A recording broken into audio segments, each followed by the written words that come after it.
the two teams skating before the start of tonight's game. 905 games have been played.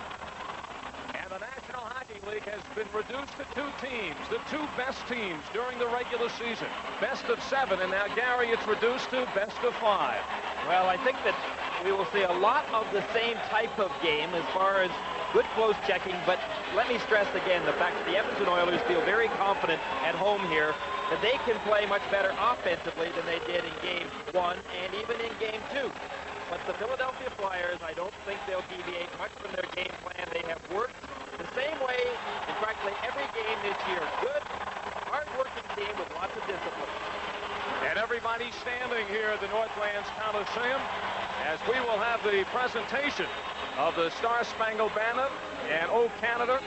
The Osterman sisters will make their way onto the ice. They are a big favorite here in Edmonton. 7-year-old Heather will sing the Star Spangled Banner, and 9-year-old Kirsten will perform O Canada as the starting lineups are now being introduced to the crowd. The Edmonton Oilers this year finishing with 109 points in the final weeks of the season while Edmonton was slumping. Philadelphia, a red-hot team, ended up with 113 points, best in the NHL. They won 16 of their last 17 games in the regular season, while Edmonton, slumping from the All-Star break, had won only 9 of their last 24. But that is completely erased here in the Stanley Cup playoffs as these two teams have gone all the way to the finals. The defending champion Oilers against one of the surprise teams in the NHL this year, the Philadelphia Flyers. And now everybody remains standing, and we will have the presentation of the Star Spangled Banner and O Canada. 9-year-old sister Kirsten sings O Canada.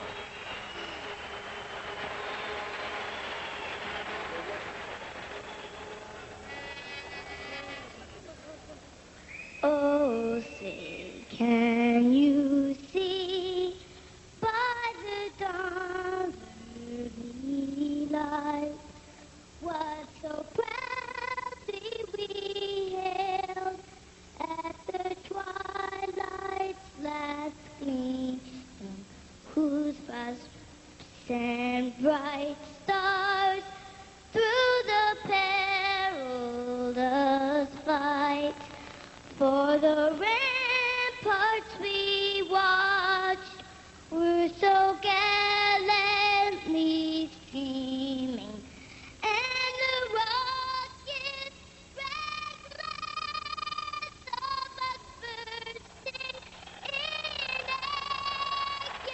April through the night, that our flag was still there. Oh, say does that star-spangled banner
Lidstrom. The referee in tonight's third game of the Stanley Cup Finals is Brian Lewis, and the linesmen, Ron Finn and Leon Stickel, a veteran crew working game number 3. The goaltenders tonight for Philadelphia, it is Pelle Lindbergh, a 2.16 goal average in all of the Flyers' 16 playoff games. He played 65 regular season games. He remains in brilliant form heading into his 82nd game of the season. And for Edmonton, the Oilers have gone all the way with Grand Fuhr. 3.12 in his 15 playoff games. Going back to the regular season, tonight will be the 28th straight game that Fuhr is in the net for the Oilers. But both goaltenders now can see the light at the end of the tunnel. Game number 3, the face-off. And it is Ron Sutter who shoots it into the Edmonton line. Here is Messier coming out. In front to Napier. Fighting save by Lindbergh. And we have a penalty 10 seconds into the game. Mark Napier using that speed of his. Well, he almost got that puck by Pelle Lindbergh. Lindbergh just making a great save. Let's take a look at how quickly Edmonton get into this hockey game. Mark Messier just beating a nice pass right across the slot. Now, number 14 for the Flyers, Ron Sutter, had a pretty good hold on the play on Napier, and as a result, Ron Sutter is going to get the penalty. Holding is the call at the 10-second mark. And it is Coffey setting it up at the blue line. Goes cross-ice shot. Kick save by Lindbergh. Messier gets it out to the point, but it's cleared all the way down. So the Philadelphia Flyers start this game in a hole. As Edmonton with a power play. Poulin steals, tries to jam it in. And it is stopped by Fuhr. Crossman fires. And it is blocked in front. And now the Oilers busting out. Led by Messier. Messier stick handling against Crossman. And he caroms it around. Napier leaves it go. Marsh is upended. And the puck is chased down. A banging check as Messier just puts himself in the boards. Coffey with some room. Cross ice. Putty shoots. Glove save made by Lindbergh as he plucked that one out of the air. Brad Marsh there to defend, but Pelle Lindbergh getting into this game very early. Not his own decision by any stretch of the imagination, but with the Oilers' power play, you know they're going to get some chances. Let's watch. Coffey back from the point, and Lindbergh coming up with that glove save. And right now we are going to have a penalty assessed to the Edmonton Oilers. And it's going to be... Glenn Anderson is going off for 2 minutes, so that nullifies the power play. And the teams will now skate 4-on-4. A minute 14 still remaining in the penalty to Ron Sutter. So on the power play, it is Anderson who goes off for 2, and he's upset at himself. Well, he has every right to be because of the fact that the Edmonton Oilers really had the pressure on the Flyers, and that nullifies the power play for the time being. And instead, it'll be the Flyers that will eventually have a few seconds on that power play. The great one, number 99 out there, of course.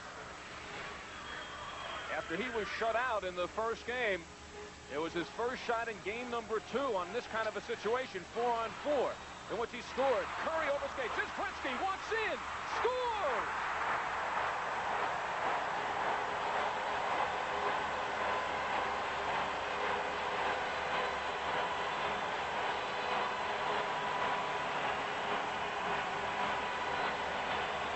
Watch how it's set up beautifully, and once again, Paul Coffey being the man that sent that puck out to Yari Curry. Curry missed it, and Wayne Gretzky, as so often happens, he's following up on the play, and Gretzky just goes to his backhand. Lindbergh had gone down. Great patience showing right there by number 99, Wayne Gretzky. He may have been shut out the first game, but this man's got lots of heart. He felt he let his team down in game number 1.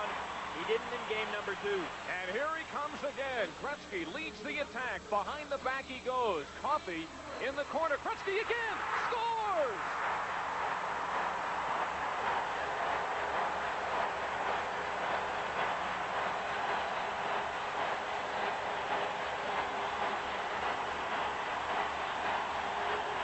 When you're hot, you're hot. Wayne Gretzky once again with Coffey. Gretzky just left all alone in front of that net. You've got to watch watch Gretzky every time he's out on the ice. Whose man was he? Well, number 3, Doug Crossman, was right in front of Lindbergh. I don't think that he saw Gretzky coming that quickly. And with the 2 goals for Gretzky, that gives him 39 points in the playoffs, and he has eclipsed his old record for most points in a playoffs. He now has 39, 13 goals, 26 assists. And a minute and a half in, the Philadelphia Flyers are down on the canvas. They have been knocked down for 2 goals. Crossman in front, the shot, score! Derek Smith comes right back. What a start here in Edmonton as the Flyers come right back. Well, so much for my thinking in that this was going to be still a close defensive-minded game. We said there was going to be a little bit more offense. Boy, are we getting it. Let's watch and see. Derek Smith moves into the slot, and as a result, when that puck comes out, then Derek Smith just picks it up after Paul Coffey had a piece of that puck. Coffey having that puck go off his stick, Derek Smith wound up with it and just let it fly right by Grant Fuhr. 2-1 in favor of the Oilers. 3 goals already. Remember how difficult it was to score a goal in the first 2 games? 3 have been scored inside the first 2 minutes here in Edmonton. Well, I know fast ice makes a little bit of a difference, but not that much difference. And what a big goal for Philadelphia, as Edmonton starts out with 2 quickies from Wayne Gretzky. Here's Krushelnyski.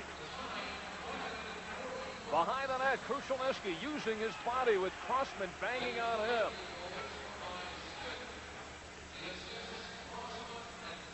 And it's Philadelphia coming out. Hunter wraps it back the other way. And we'll catch up on all those goals as soon as we get a chance to catch our breath here.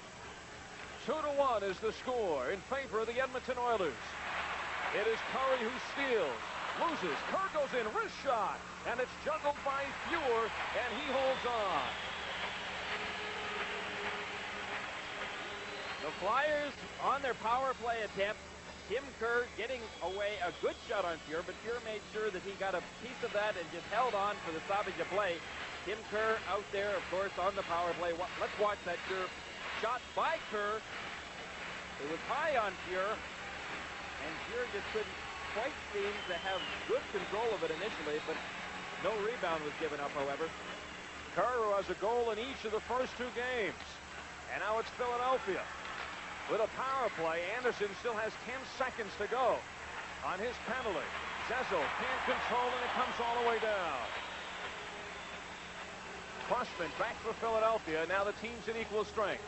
3 minutes into this hockey game, 2-1 in favor of the Oilers. Zezel drops it, the shot, blocked, rebound in front. Kerr fans on the shot as the puck is sent into the crowd. For our local systems,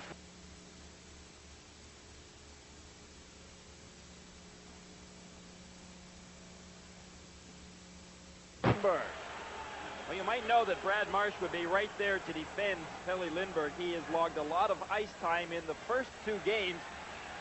And Marsh, with his size and strength, has really played some excellent hockey. let's catch up on the goals. At 1:10, it was Gretzky from Curry and Coffey. 15 seconds later, it was Gretzky from Coffey and Huddy. And 16 seconds after that, it was Derek Smith from Crossman and Craven. 3 goals scored within 31 seconds. And that's where it is right now. 2-1 in favor of Edmonton. Lindsey Carson for the Philadelphia Flyers sends it out to center. And it is Willie Lindstrom, who has starred in the first 2 games for the Oilers, who sends it back in an offside call against Philadelphia. Ed Hospodar just took a punch at number 26, Mike Krushelnyski, I believe it was, and as a result, Hospodar threw both of his gloves off, and he's about ready to go with someone. Now, Krushelnyski has got his gloves off. Brian Lewis, the referee at tonight's game, there in the middle of everything, sending some players off with those hand motions. With a score, Edmonton 2, Philadelphia 1. We'll return for more right after this. Well, Mike Krushelnyski is going to the penalty box. Willie Lindstrom right now giving him his stick and gloves. John Jackson sitting right beside him in that penalty box. And for the Philadelphia Flyers, Rick Sockett standing up doing some adjustments on his equipment. And with him in the penalty box, of course, would be the tough guy for the Philadelphia Flyers, Ed Hospodar. The Philadelphia penalties already up there. And now the Edmonton penalties go up on the board. Each player assessed 2 minutes. So with 16:28 still remaining in this first period, an explosive start here at the Northlands Coliseum in Edmonton. 2-1. The Oilers lead. 2 goals by Gretzky. And a goal by Derek Smith of Philadelphia.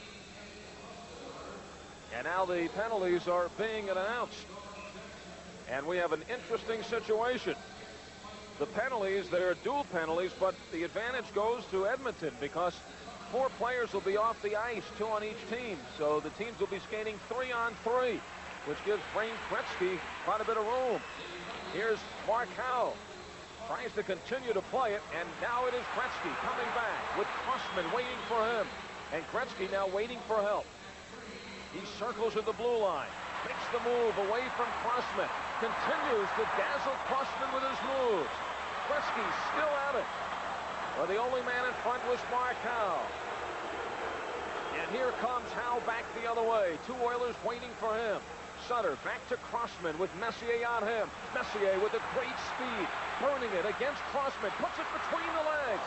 But Crossman gets the stick there. What a workout Crossman is getting. Messier in the slot, and a glove saved by Lindbergh, and he decides to freeze it, and Crossman is very thankful of that.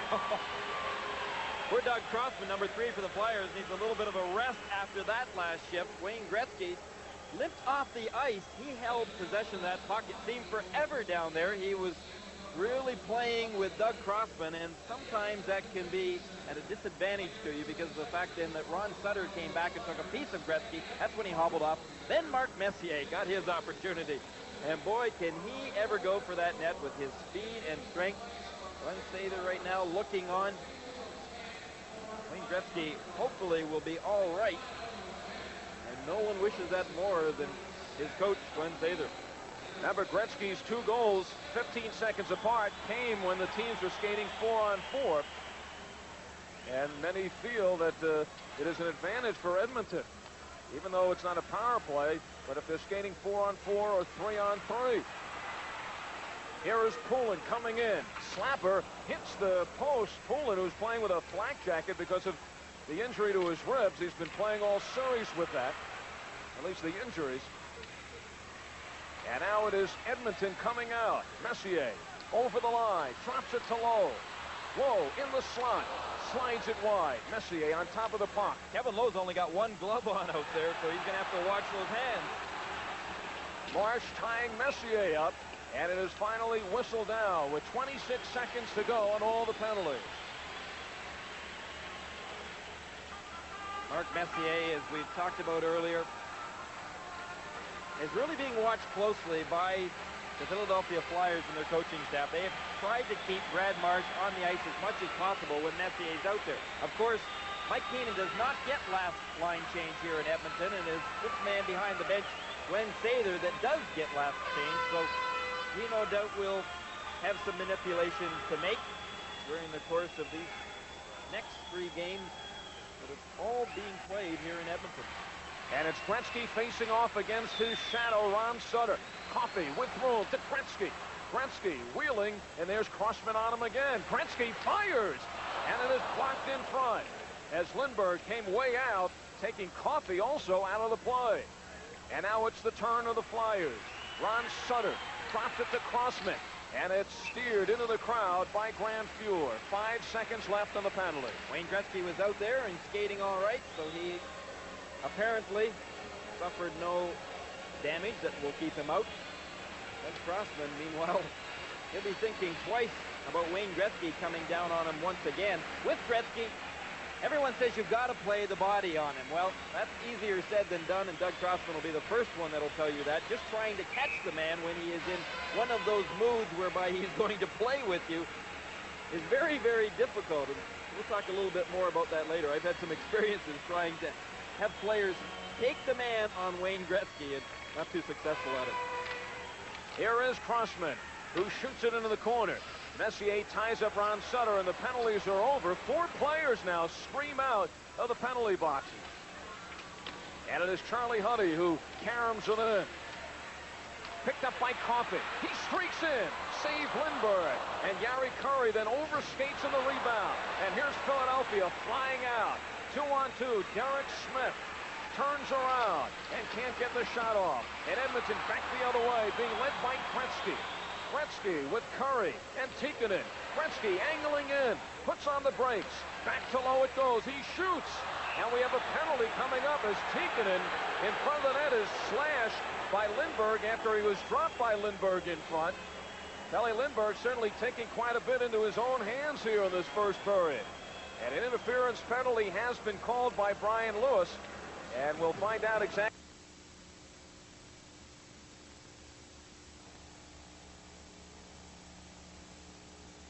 Here in 6:08 was the time of that, but the Edmonton Oilers, when they get good possession of that puck in the Flyers' end zone, boy, tonight they have really been something else. Kelly Lindbergh might be in for a long night.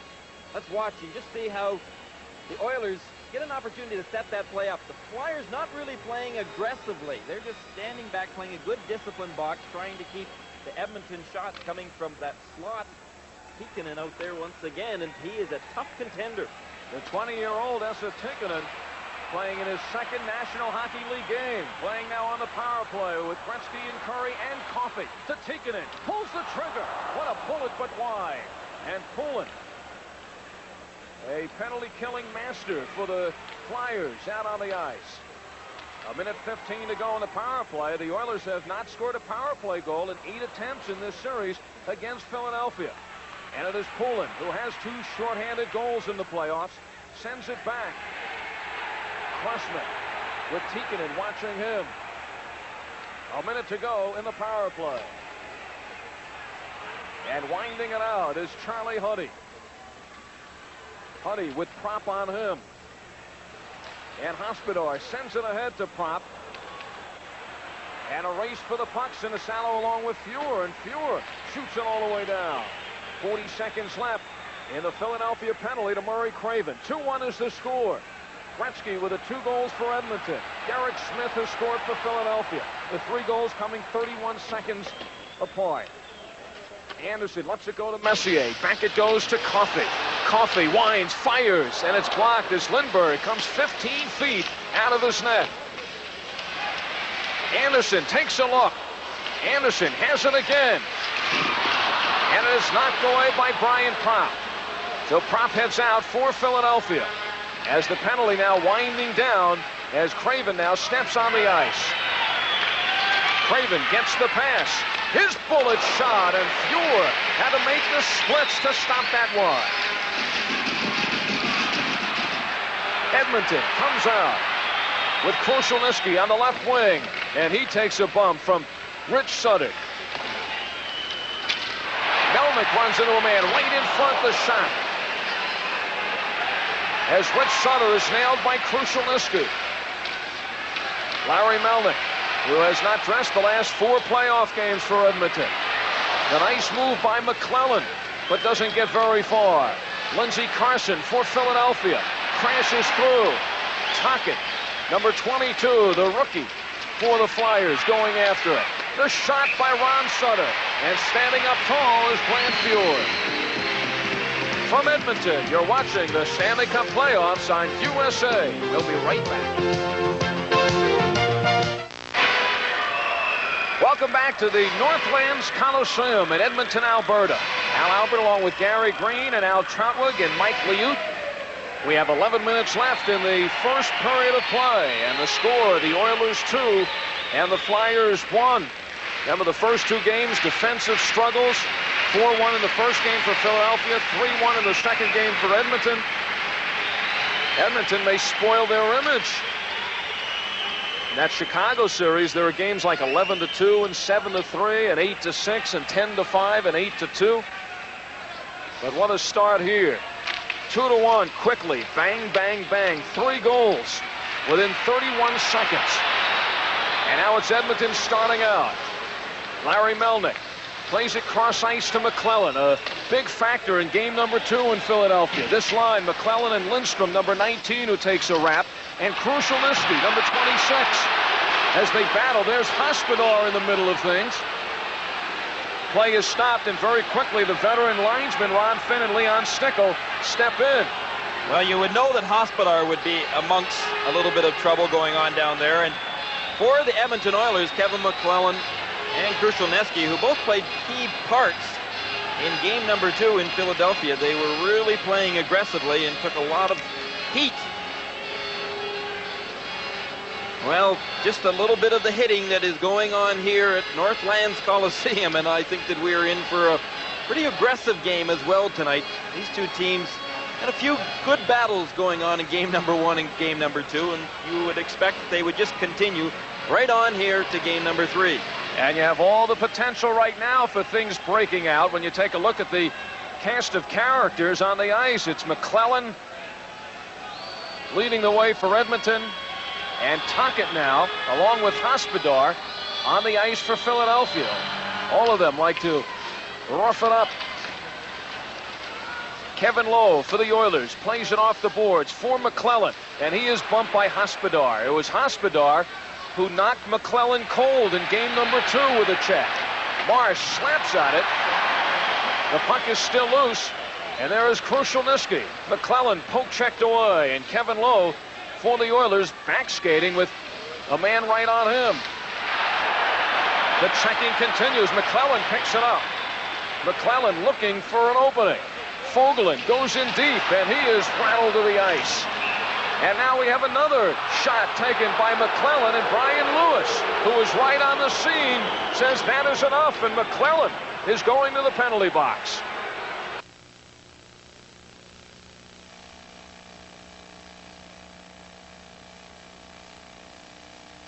High for this early stage in the game.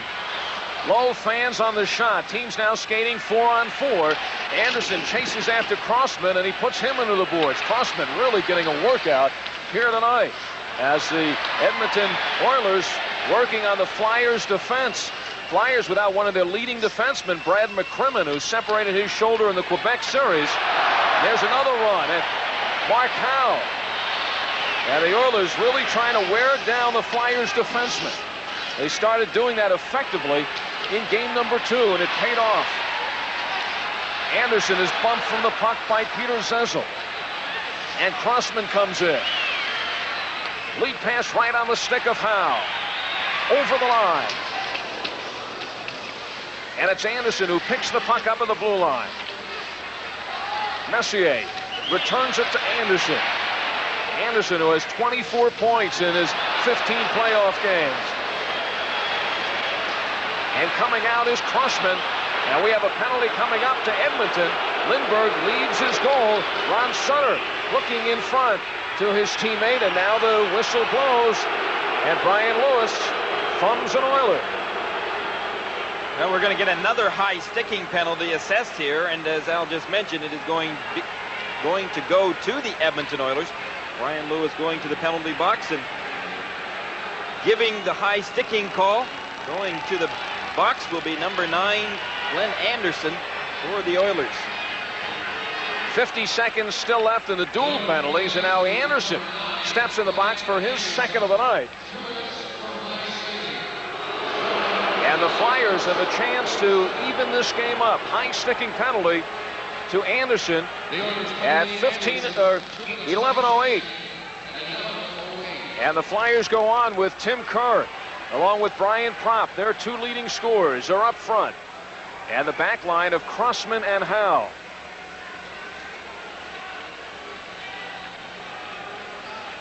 Well, the Flyers on the power play so far in playoffs this season. 17 goals on 86 chances, 19.8%. And, of course, Tim Kerr leads it with 4 of those goals. Propp and Crossman with 3. Crossman shoots it, and it is blocked in front. And coming out is Messier.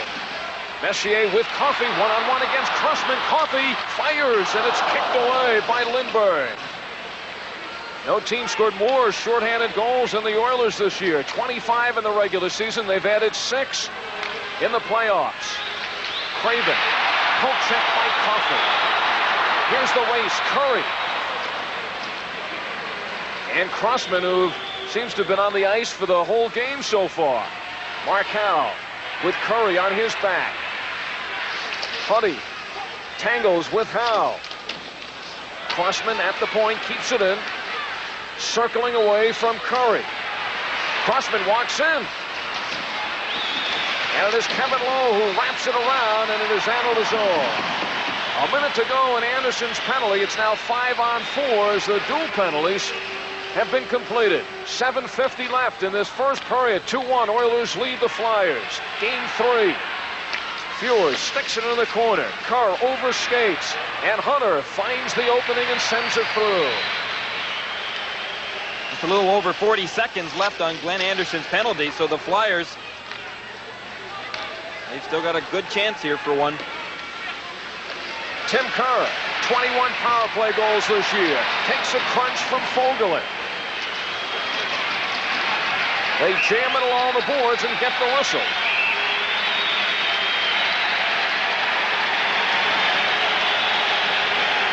Got a chance now to go to Mike Liut and his inside. Mike?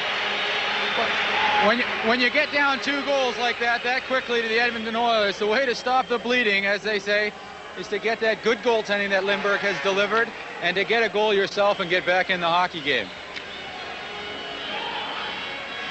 Mike Liut here in the press box, and we get his viewpoint. Wayne Gretzky already going for the hat trick tonight. Well, Mike Liut knows all about what it means to be a goaltender in facing these Edmonton Oilers. Erickson plays it ahead. 15 seconds on the power play. And the Flyers go in offside. Well, as you look at Wayne Gretzky, he was pretty upset after game number 1 about some of the comments that were made in the Philadelphia papers regarding the fact that Edmonton Oilers maybe did not have as much heart as people expected. And he just was pretty upset about those comments. He said, how could people think that after we have been to the Stanley Cup playoffs now, the finals 3 years in a row, and the fact that we did win last year, and he was bound and determined to change those thoughts of people in game number 2, and he and his club did exactly that. Gretzky held to no shots on net in that first game. Shut out. Remember, in Chicago, he was shut out game 3. Next 3 games, he came back with 11 points. Coffey. Near steal. It is taken by Sutter to his twin brother, Rich. And it is gobbled up by Fuhrer. And the Oilers really taking out the man. From coast to coast in all 50 states, it's the Stanley Cup playoffs only on USA. Lindsey Carson has gone to the penalty box for the Philadelphia Flyers, and for the Oilers, Glenn Anderson will be making his way back to the place that he didn't leave too long ago. So Carson for the Flyers and Anderson for the Oilers, both going off. Referee Brian Lewis handing out a fair number of minors here early in this first period. The tempo has been hot, so have the tempers. Lindsey Carson, and to the Oilers number 9, Glenn Anderson. 2 minutes each for roughing. Well, you will see some of that roughing occurring, and it all happened right after Carson took a little bit of a whack there at Grant Fuhrer as he came by the net. Fuhrer already had the puck, and the Oilers did not take kindly to that. Glenn Anderson being the initiator of the attack on Carson. Anderson gets his 3rd minor already in this first period. Edmonton starting out. Messier with room. Cuts in front of his teammate. Gretzky scores!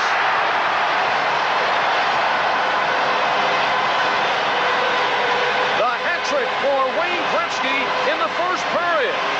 It is Gretzky 3 and the Flyers 1. You're right. No heart at all. No heart. No chance. Wayne Gretzky can do it all when he wants to, and of course he's got some line mates that help out. But what a move on Pelle Lindbergh. Wayne Gretzky going to his right, then back to his left, just pulling that puck. Good pass by Messier, setting Gretzky in, and boy, when the Oilers are flying and their offense is working, their passing is something else. Their individual moves are something else.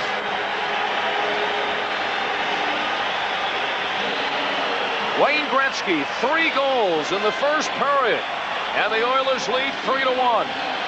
You know, we talked about that newspaper article, whichever one it was and whoever wrote it. Things like that, Mike Keenan must just shudder to read and to hear, because You sure don't need to put any fuel in the fire of the Edmonton Oilers, and that may have just been a little bit of a spark that the Oilers needed after game number 1. Well, the prophecy already holds true, Gary. You mentioned at the beginning of the game, the Flyers felt they needed 4 goals, at least for this one. They need it already, trailing 3-1. Here's Joe Patterson for the backhand, and it's deflected. Gretzky, his 14th in the playoffs from Messier and Coffey. So Coffey has 3 assists on the 3 goals, as he also continues to establish records. Now most assists in a playoff by a defenseman. And they're at it again. And again, it was scored on a 4-on-4 situation.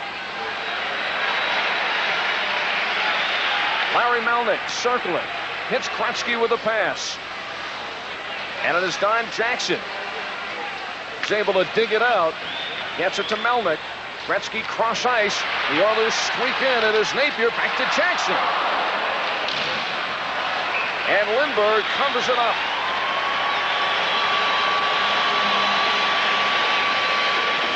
Let's go to Mike Liu. Wayne Gretzky, 3 goals in the first period. Let's watch and see if he'll go for 6 goals in a single game, an NHL record. The hands of Wayne Gretzky, phenomenally quick, allowing him to score that goal. A great pass by Mark Messier. And Mike Liu certainly could feel for Pelle Lindbergh. Well, when you're faced up against the likes of Wayne Gretzky when he is going at his best, as he seems to be in tonight's game, you really have to have an awful lot of help in front of you. And Pelle Lindbergh hasn't really had that help early in this first period from his defense.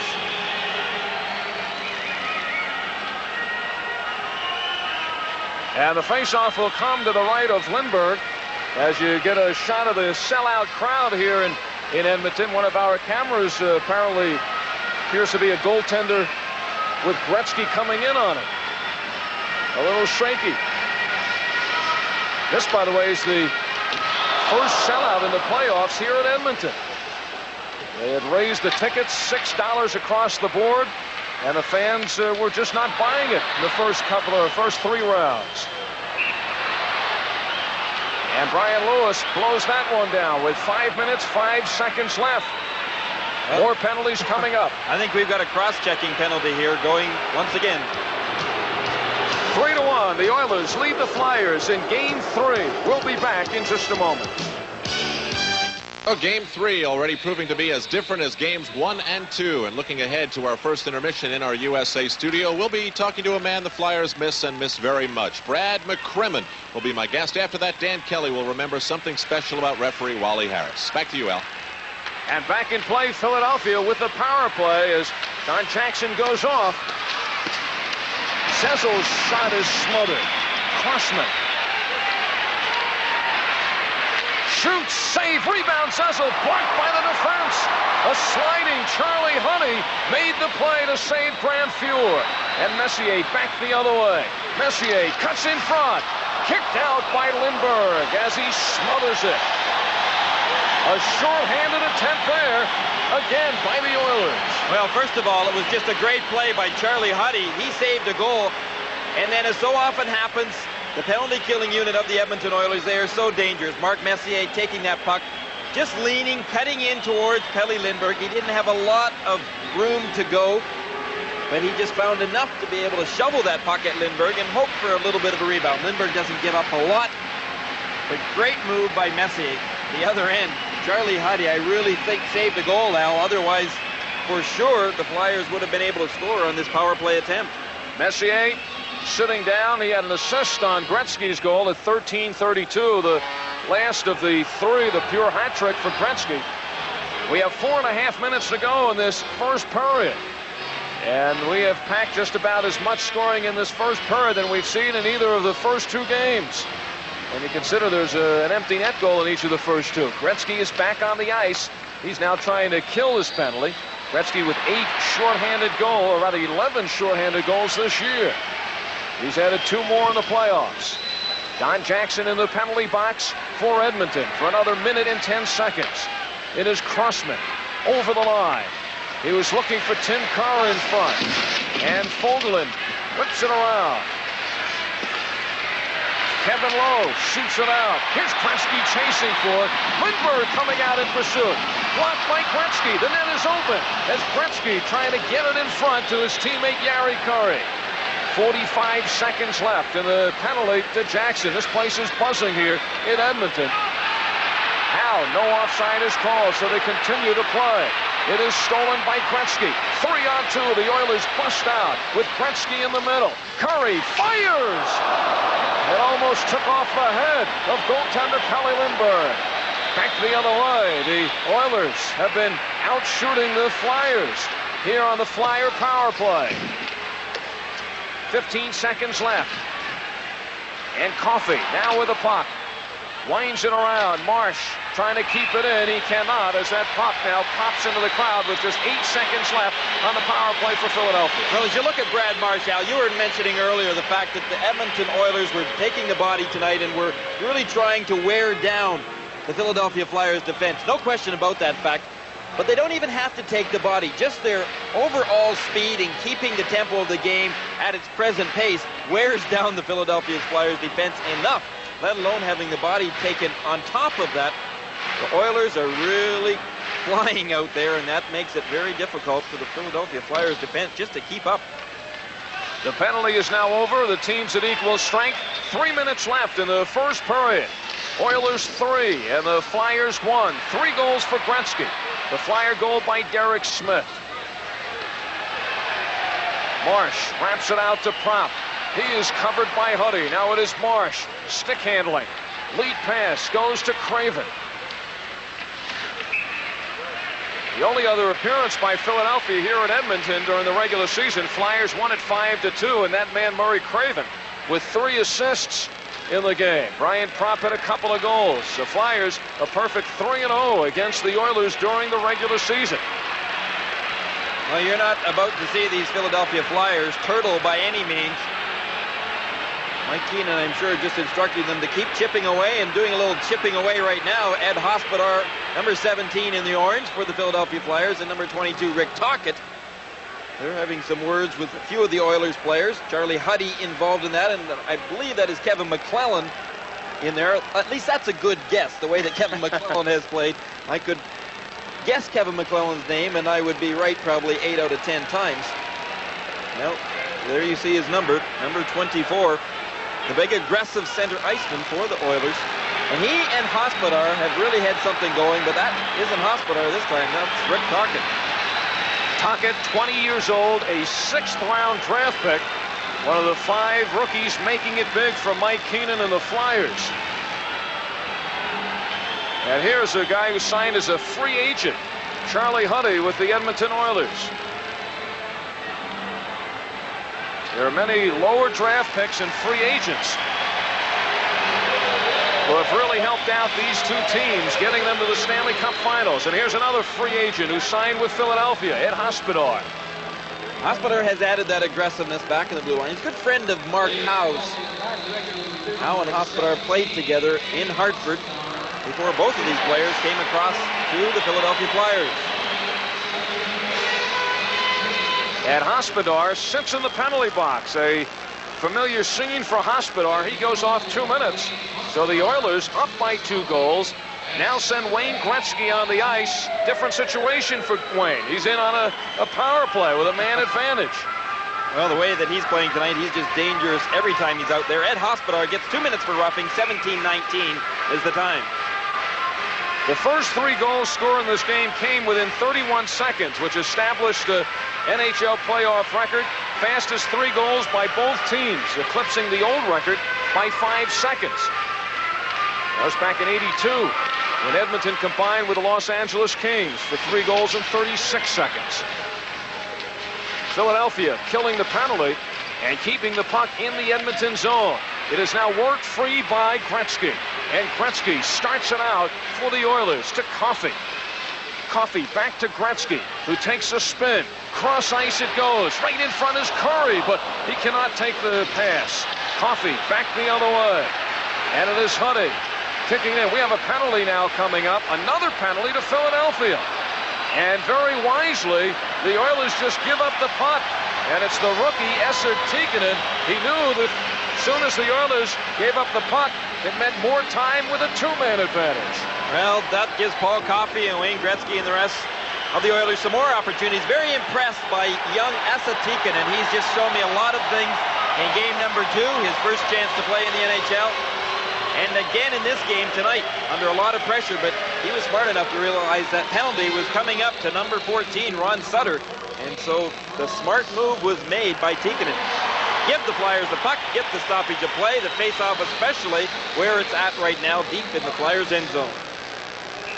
From Viking, Alberta, just 80 miles away from Edmonton, Ron Sutter goes off. You can see Sutter here. He gets it for roughing, but that elbow gets up pretty high on number 7, Paul Coffey, and as a result, it really puts the Flyers in a bad situation right now. Face-off, as I mentioned, deep in the Flyers' end zone. And it will be 5 skaters to 3 in favor of the Edmonton Oilers. And at the pace, Al, that they've been going out here in this first period, I wouldn't want to give them this opportunity. Many feel the Oilers have the advantage over some teams when they're shorthanded. Now they have 2 more men. A minute 24 in Hospodar's penalty. So if the Oilers can score and score quickly, they'll have a 2-man advantage, then a 1-man advantage, and can really pile it up here in this first period with just 2:05 to go. And look at this. Mike Keenan is making a change in goal. He is bringing out Kelly Lindbergh, who has been his man all the way, has been spectacular in the playoffs. He has given up the 3 goals to Gretzky, and he comes in with Bob Froese, no slouch himself. Froese, who this year in 17 games had a 2.41 goal average. Now, is this a move for the rest of the game, or is this just for the 2-man disadvantage to shake up his team? Al, I'm not surprised at this move. I'm absolutely shocked, because not only is it a surprise to see the goaltender switch, but when the Flyers are down 2 men. And here is Coffey to Gretzky. Back it goes to Gretzky. Gretzky fires, and Froese may have gotten a piece of it. He has to warm up real quickly. Here is Curry. Gretzky at the point. They're looking for the seam. Curry fires, and that one goes off the stick of Huddy all the way down. Poulin, 2-man short, breaking out. And now Poulin is behind the play. It's a 5-on-2. Gretzky with Curry waiting to just pull that trigger. Back to the blue line it goes to Lowe. Coffey, Curry. Gretzky takes the look. He shoots. Save made by Froese. Gretzky again. 3 for a quarter. And that one goes wide. A minute to go in the period. 3-1 Edmonton. Coffey closing in. Gretzky in the slot. Fires right into the midsection of Bob Froese. Well, so far the Flyers have not been burned by that goaltending change. Bob Froese has had a couple of shots on him, both from far out. Let's watch this time as Froese just stands his ground. He's playing his angle, and the shot coming off of Gretzky's stick right from the middle of the ice, out near the blue line, and Froese has got a good angle, a good sight line on that puck. But boy, what a move by Mike Keenan, and I would like to know the thinking of Mike Keenan on changing your goaltender when the Edmonton Oilers have got a 2-man advantage on the power play. The face-off's deep in your end zone. Froese, who has played only 31 minutes in the playoffs. 1 appearance he has made. Last couple of games of the regular season, pitched a shutout and gave up 1 goal against the Rangers. Froese comes right out. He's getting up warmed up very quickly. Here is Gretzky. Back it goes to Coffey. Returns to Curry. 1 man is back on. Gretzky goes to work. Right in front. And Hospodar back on the ice. Clears it out just 25 seconds ago in the other penalty. So the Philadelphia Flyers may do it, and what a lift it would be to them going into the dressing room. Coffey with speed. He streaks in, and he just shoots it wide. He's in a league of his own when he winds up and starts skating out there, Paul Coffey. Here's Curry, right in front, and Anderson misses. 3 seconds on the penalty. Side of the net, swiped by Marsh. Penalty is over. 2 seconds remain in the period, and there goes the buzzer. And what a lift for the Flyers. Bob Froese goes in, and he is now swarmed by his teammates as they congratulate him.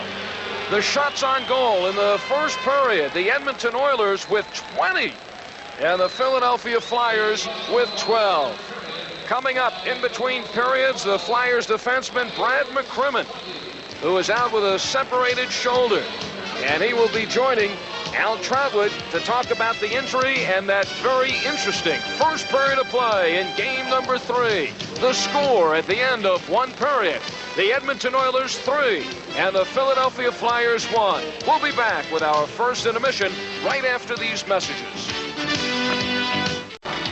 It's as if the Oilers are saying, don't get us angry, because when we're mad, they lead the Philadelphia Flyers by a score of 3-1 after 20 minutes of hockey here in Edmonton. In that first period, a record-setting pace at the start. At 1:10, it was Gretzky. At 1:25, it was Gretzky. At 1:41, some relief for Philadelphia provided by Derek Smith. And then at 13:32, Wayne Gretzky again. 3 goals for him in the first period. And while the pace of this game, while the emotion of this game, while the side of this game is completely different from game 2, I think one thing has to remain the same. When you let Edmonton get in front, you're in for big trouble, because as an offensive team, they don't give you much breathing room. And we saw how they completely shut down the Philadelphia Flyers in the third period of game 2. The Flyers with nary a chance to be seen offensively in game 2 in Philadelphia. They have their work cut out for them tonight, as they're already down by 2, and we've only played a period. Gary Green and Mike Liut are standing by for a little coach-player chat. Well, no greater time to have with me right now than a goaltender, because this is a goaltender's night. We're going to take a look, first of all, before we get into Mike Liut. We're going to watch Wayne Gretzky's third goal of the game, and let's take a look at it. And Mike, you tell me what you see here. Well, I see Mark Messier making a terrific play, and this is what makes Gretzky so devastating, is the people that he has around him making that type of pass. And if Philadelphia is going to stay in this game, they've got to be more alert. The defensemen have to be alert for Wayne Gretzky and the other Edmonton Oilers making that behind-the-back play from the blind side of the Philadelphia defense. Okay, now, we've seen Gretzky do his thing out there tonight in that first period. What about the move? 2 minutes to go in the game, and I'm not saying it's a bad move by Mike Keenan, the way that it turned out. It was a good move. But from a goaltender, Pelle Lindbergh, put yourself in his skates. Why was that done? Well, I wouldn't put myself in Pelle Lindbergh's skates. I'd be more worried about Bob Froese, because he's the guy that had to face the heat. I think this is what is going to happen. I think that he did that because Edmonton, 2-man advantage. It appears that they should score with that type of an advantage. He doesn't want to hurt Lindbergh that badly, giving up 4 goals in a period. Also, the game may be out of reach at this point, even though it's early in the game. By doing this, it worked. They didn't score. Now he can come back with Lindbergh, and should Philadelphia score early, it puts them right back in the game, and we have the same situation we had in Philadelphia. A close checking game in game 1. Philadelphia played great, yet they're only up a goal. Here, the same thing. Edmonton playing as well as they can play, but possibly only up a goal. And at the end of the second period, if Philadelphia can get back in the flow of things, even. What do you want to hear from a coach going into the dressing room as far as how your team is going to play differently in front of you as a goaltender after that first period? Well, I'd like to see our team become more alert in our own end zone, as I said. But they're going to have to slow the pace down. If they can slow the pace down, they're going to take Edmonton out of their offensive game plan. If they can do that, they'll stop the bleeding. And they have to do that. They've got to slow this pace down.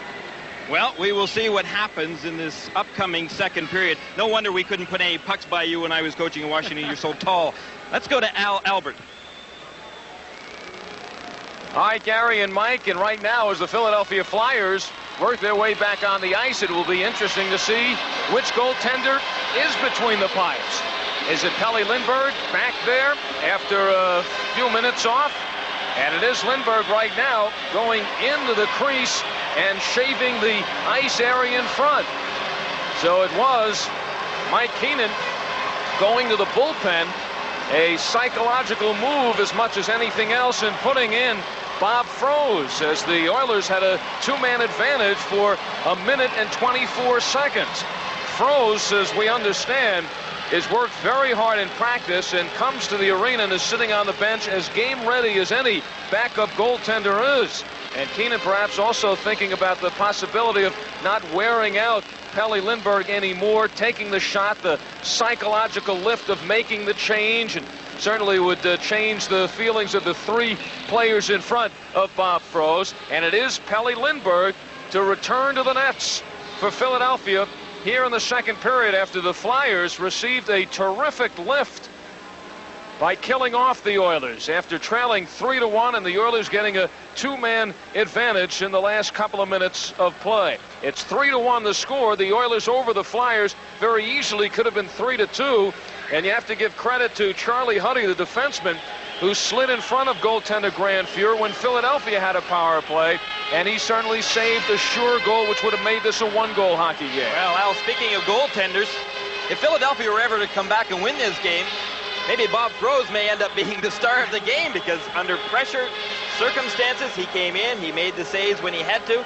Interesting to have Mike Liut with us and to be able to describe his point of view from Pelle Lindbergh's situation when he was pulled with those 2 minutes to go in the first period. Well, I think Mike is happy to explain it to you from up here instead of being in Bob Froese's situation.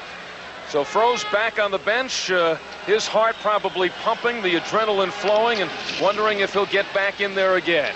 We have just begun the second period of play. Wayne Gretzky with 3 goals, the hat trick all in one period. And we are combing the record books to see if that had ever happened before in the playoffs. And we have an Oiler who is down.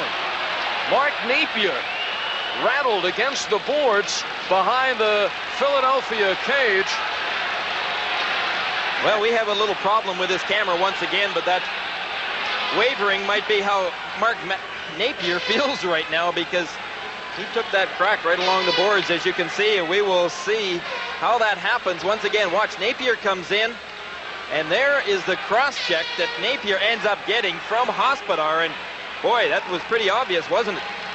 Hospodar getting that stick up in the cross-check position and just put Mark Napier in another world right now. Hospodar, the former Ranger, the former Whaler. And it was Hospodar who put McClellan out of commission in game number 2. Although McClellan said that was a clean check. Take another look at this one. Is this a clean check? Well, there's a point where you get your stick up and protect yourself, and then there's a point whereby you come up with a flagrant cross-check. You put that stick up, and Mark Napier went right into it, and of course, Ed Hospodar had to give him a little bit of extra push with it. A chance to talk about some of the other injuries. Ilka Sinisalo, who took a bruising check from Mark Messier, has a bruised collarbone, and he has seen action just once here tonight. Again, we are working on this camera as the training staff works on Mark Napier. Also, we haven't seen much of Randy Gregg, who strained his knee in the other game, and Gregg, they decided to scratch him before tonight's game. Well, we are going to get another opportunity to see possibly how and why Mark Napier is going off. We won't get a chance right now, but Napier may have lost a couple of teeth with that cross-check. It looks as though he at least lost one there. He will not be thinking too kindly of Ed Hospodar, but of course I don't know but Edmonton Oiler player on the ice in tonight's game that thinks too much of Ed Hospodar. Well, the crowd booing, they felt a penalty at least should be called, and maybe even 5 minutes. But they played behind the official. And now, in the first minute of play, in the second period, 3-1, the Oilers lead. The series tied at 1 game apiece. Grand Fuhr drops it for Kevin Lowe, being chased by Rich Sutter. Kept in by the Flyers. Anderson gets a bump from Sutter. Plays it to his brother Ron. Right in front to a cunning Lindsey Carson. Rich Sutter back to the defense. Here's Hospodar. Right in front. Rich Sutter walks around Fuhr, who makes the save. Still in play. Ron Sutter back to Marks. Shovels it to Sutter. In front. And the shot by Rich Sutter goes wide. Ron Sutter keeps it in action. He is now tangled up by Lowe. Ron Sutter digs it out to number 15, Rich. What a save by Grand Fuhr to keep the Oilers still 2 goals ahead. As it comes all the way back, and Pelle Lindbergh leaves it for Hospodar, who gets booed by this Oiler crowd as he brings it out. Huddy touches it, and that's one of the rare icing calls here tonight. Rich Sutter had a couple of good chances to score, but maybe just a little bit rusty. This is the first game that he's been inserted to for the Flyers lineup in this Stanley Cup Finals. Coaches said before the game that they were going to make that move based on the fact that Rich and Ron always play so well in Edmonton. We will see some of these opportunities. The Flyers were just swarming all around Grant Fuhr. Rich Sutter, if he could only have gotten it up just a little bit more, and boy, was he upset at himself. And then his brother Ron comes right around the net, picks up possession of the puck, and shortly after that, Rich had another good chance to score. Just couldn't find the net on that one. And the Flyers busting out, but it's taken away by the veteran Willie Lindstrom, who shoots it in. McClellan races by goaltender Lindbergh, and off the boards, the puck comes to Craven. Jackson bangs it around the goal. The shot from the slot area, and it's blocked by Fuhr. Another shot. Fuhr comes out, but Craven, Philadelphia, blocked that one. And now it is pinned in the corner, and we'll have a face-off in the Edmonton zone as Philadelphia putting a little more heat on the Edmonton net here at the start of the second period. Well, we had mentioned in the first period that the Philadelphia Flyers are too good of a hockey club, and with too much character, they're not about to turtle and just give up the boat. As you look at Murray Craven going off the ice, he's one of the fine young players that Mike Keenan has been able to insert into his lineup this year. The word on Mark Napier is that he has, in fact, lost a couple of teeth. That is no surprise after the incident with Ed Hospodar. These Flyers have come out in the second period of play, and they mean business. They're going to chip away until they can hopefully get back on an even kilt with these Edmonton Oilers. Mike Keenan has coached a championship in each of his last 2 years in Rochester in the American League, and also for University of Toronto. And now in the Stanley Cup Finals, Lindstrom. Taken off the boards there by Melnick. Lindstrom races it down, puts it behind him, McClellan. And the crashing continues with these two lines squaring off against one another. There's the whistle. The linesmen quickly converge as the conversation continues. You're watching the Stanley Cup playoffs only on USA Sports. We'll be back in a moment. The quiet Philadelphia bench figuring how they're going to get back in this game. Falling behind 3-1. 3 goals by Gretzky, who is now 2 shy of the all-time playoff record of 5 goals in 1 game. Maurice Richard, Darryl Sitter, and Reggie Leach all have scored 5 in 1 playoff game. And Gretzky scoring the hat trick in 1 period. Has at least 40 minutes to go. Going into the start of this one. Here is Curry coming out. He's looking for Tikkanen. Number 14, Esa Tikkanen, the rookie, playing his 2nd National Hockey League game. And now the Flyers back the other way. The long shot by Patterson. Kept in by Philadelphia. Rich Sutter to Ron from behind. Patterson takes a run at Huddy. And it is whistled down, and we'll have the face-off in the Edmonton end. Well, Joe Patterson doing a little bit of pushing and shoving with the young Finnish player, Esa Tikkanen. Tikkanen's not going to get shoved around too much. Jari Kurri right in there as well. A couple of native countrymen helping out, and right now we've got all the players on the ice grabbing a hold of each other. The 2 linesmen, Ron Finn and Leon Stickle, as well as Brian Lewis, in amongst the players, trying to talk them into some sensibility right now. Ron Sutter, number 15, he was trying to get at Dave Semenko. And Semenko now trying to get back at Ron Sutter. Well, the teams are in the midst of a line change, so you see quite a few players milling around. Very dangerous situation. Dave Semenko making his first appearance on the ice, getting into it, and that is number 14. Esa Tikkanen getting right in the middle of things. 3-1. Edmonton leads Philadelphia. 16.5 remaining in the second period. We'll be right back.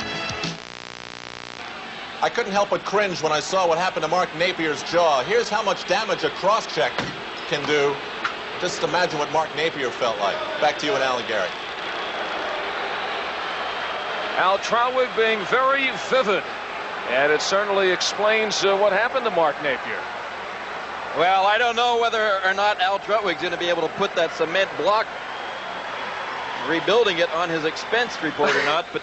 Well, if he can, maybe Ed Hospodar will come down and help him. Well, right here we've got Ed Hospodar in a familiar position going to the penalty box along with Dave Semenko. Now, in this situation, that's got to hurt the Philadelphia Flyers more so than the Oilers, because Hospodar has been playing a pretty regular position back in the blue line.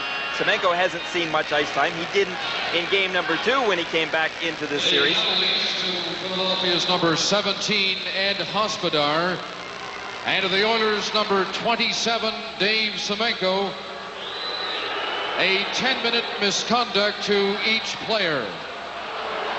Well, that even hurts worse, the fact that Hospodar is going to be off 10 minutes. Both Semenko and Hospodar getting 10-minute misconducts. 16 and a half minutes left in the second period. 3-1, the Oilers lead. The Stanley Cup Finals tied up at 1 game apiece. Craven comes out for Philadelphia. Craven, excellent forechecker, plays it back to the point. The shot bulleted wide as prop among several Oilers. Now it is Craven working for it. Prop slides it into the corner to Tocchet. He's covered there by Lowe. Lowe banging at Tocchet, who brings it out. Marsh shoots it back in the corner. Messier tying up his man. Dvorak on the ice. Here's Tocchet in front. Oh, it's blocked by Messier in the crease. And he hesitates there with the puck. Ice running in his veins. Krushelnyski in front to Anderson, but he did not see it.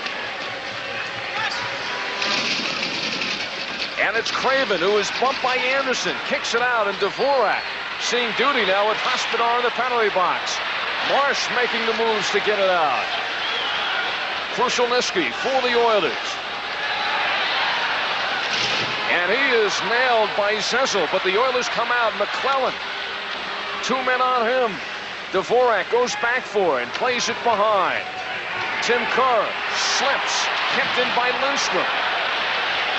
Marsh with Hunter right on him. The Oilers with this line, a pesky one, forechecking. Now, when Tim Kerr slipped there, you wonder whether or not it is his knee giving out, and he didn't exactly skate too smoothly on his way down the ice after that. 5 minutes gone by in this second period. And Gary, do you see a different game here in the second than you did in the first? Well, I see that the Philadelphia Flyers are being a little bit more aggressive than they were in the first period. And of course, Larry Melnick, number 28, you get a glimpse of him, who is back in the lineup here tonight. He's one of the more rugged players on the Edmonton Oilers. They can counteract against that Philadelphia Flyer aggressiveness, but the Flyers really, when they're down 3-1 going into the second period, they had to come out with more intensity, more aggressiveness. They've got to play catch-up hockey. And Lindbergh caught that shot late, but still able to kick it out.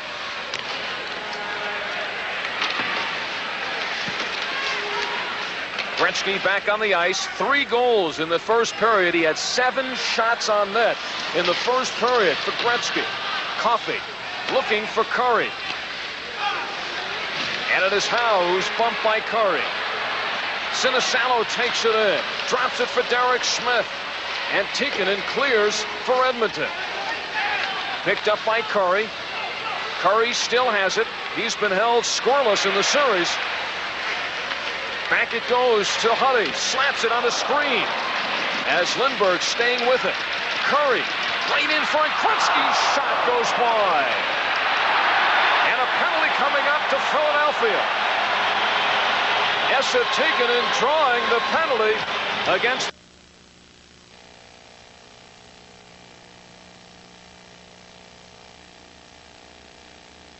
He wants to deliver a cool summer to you with Lennox Central Air Conditioning.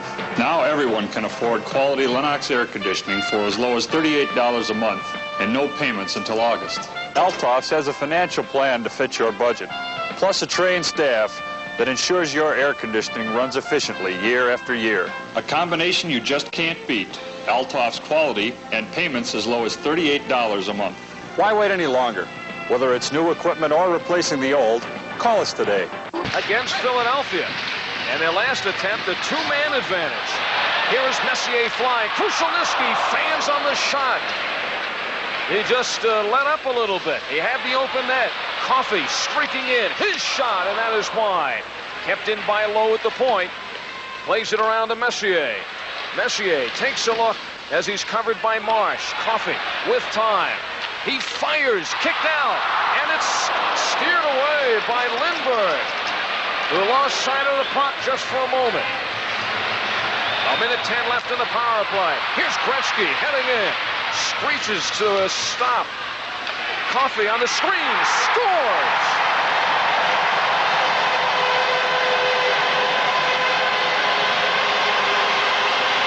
The possible tip in there appeared to be Krushelnyski in front.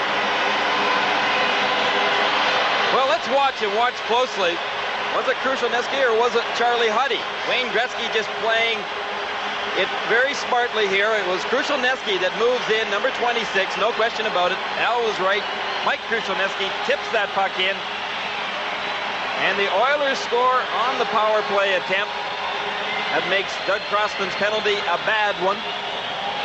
And you can't fault Pelle Lindbergh on that particular play. Krushelnyski was alone in front, and a beautiful tip in, just beating Lindbergh pretty cleanly. His fourth playoff goal, it makes it 4-1 in favor of the Oilers, with 13 minutes and 2 seconds still remaining in this second period. So the Northlands Coliseum has been everything the Oilers hoped it would be as they return home. And now as the teams line up, Pelle Lindbergh once again coming out of his net. Krushelnyski the goal, Coffey and Gretzky get the assist at 6:58. Well, I wonder whether or not this will be for good, or whether it's just another breather for Pelle Lindbergh. That is it for Lindbergh, as Bob Froese, who played 2 minutes in the first period and thwarting a two-man advantage by the Edmonton Oilers, faced 4 shots, and Mike Keenan now going with Froese, although it appeared to be Lindbergh's decision to come out. This is the 82nd game of the season for Pelle Lindbergh, who had played in 65 regular season games, and here in the playoffs playing his 17th game. So he is gone with the Oilers leading 4-1.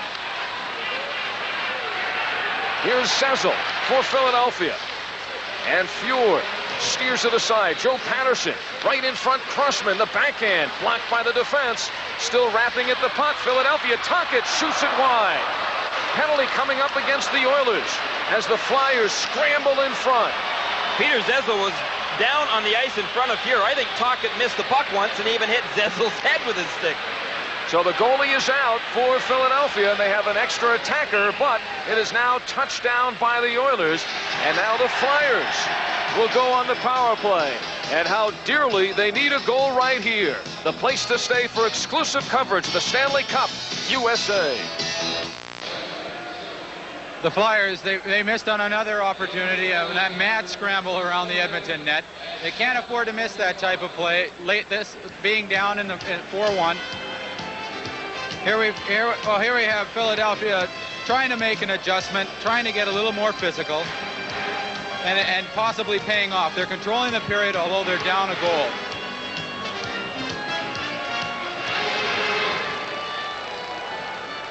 I don't know if anybody has told Mike Liud yet, but he is the next goaltender who will go in for the Philadelphia Flyers. I'm sure he'll really be happy to hear that. Hunter's in the penalty box for the Edmonton Oilers. 2 minutes for holding is the call. 7:45 is the time. And now the Flyers go to work, desperately needing a goal to get back in. Trailing 4-1. Gretzky. And he goes behind the back to get it out. Gretzky chasing, and Crossman gets there first. Mark Howe almost lost to Curry. Howe, the wrist shot and a bullet, and Fjord has some company quickly. Well, you notice how quickly the Philadelphia Flyers are getting in on top of Fjord now. They did not do that very well the first period. That was Joe Patterson, number 28 for the Flyers, that just came streaming in after the shot was taken. Here didn't give up the rebound, but had he have given up anything, I think Patterson might have been able to get a stick on it. Let's take a look here, and you'll see that Mark Howe, who has controlled the play, just shoots that puck right on net. And Patterson just swarming in on top. Of course, Lee Foglin right there in order to back up his goaltender, Grant Fuhr. Fuhr, who faced 18 shots in game number 2 in Philadelphia, has already faced 19 in this game, and we are not even at the halfway mark. So the Flyers putting the shots on net, but they have struck only once. 4-1, the Oilers leading it as they have returned back home to Edmonton. They are 7-0 in the playoffs here on their home ice, averaging 6 goals a game. And even against the vaulted Flyer defense and Pelle Lindbergh, who has now been knocked out of the game, the Oilers' goals have totaled 4 already. Brian Propp in the corner. He is hit by Foglin as Propp digs it out. Howe can't keep it in. Gretzky all over him. 50 seconds left in the power play for the Flyers, who have scored 1 power play goal in 13 attempts in this series against Edmonton. Crossman winding it out. He has to contend with Messier. It is Propp. He shoots, just missed wide. And it ricochets all the way down the ice. Seems the Flyers are shooting for that high stick side on Grant Fuhr. They've done it a fair amount, but have been wide on their shots. Patterson across to Sinisalo. Coffey wraps it around. Dvorak trying to squeeze in, but Anderson gets the puck out. 10 seconds left in the Hunter penalty. 4-1, the Oilers lead. 3 goals for Wayne Gretzky here tonight. The hat trick, and he did it in the first period. Here is Gretzky.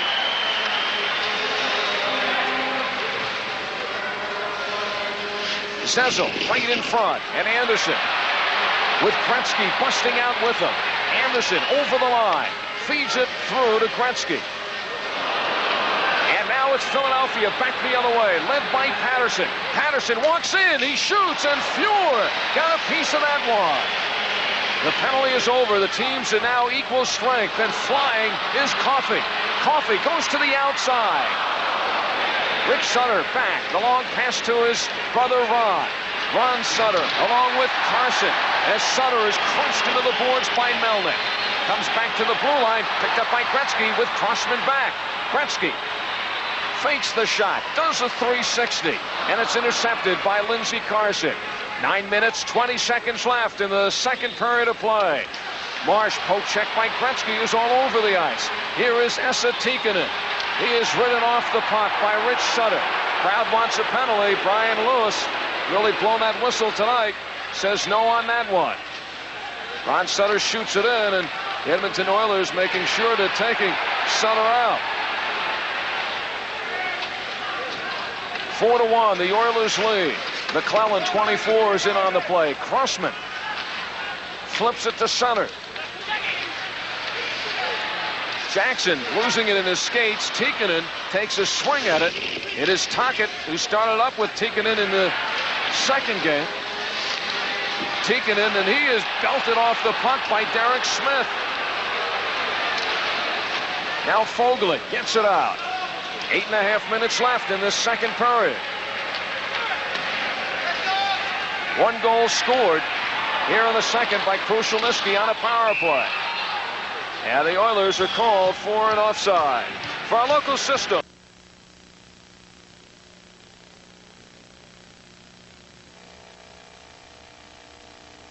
As Philadelphia brings the puck into the zone, and now the Flyers will be on the power play again.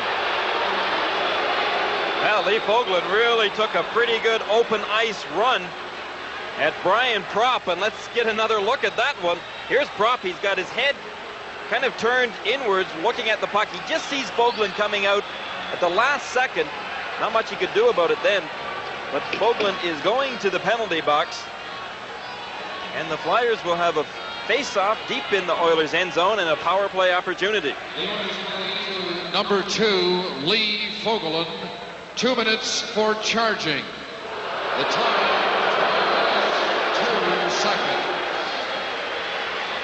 12:02 is the time, so the Flyers on the power play for the 6th time tonight. They are 0 for 5 against Grand Fuhr and the Edmonton Oilers. The Flyers this year with Tim Kerr, 21 power play goals, Brian Propp with 12, Peter Zezel with 8. Their leading power play men, they're all on the ice right now. And it is cleared down. Edmonton 4, the Flyers 1.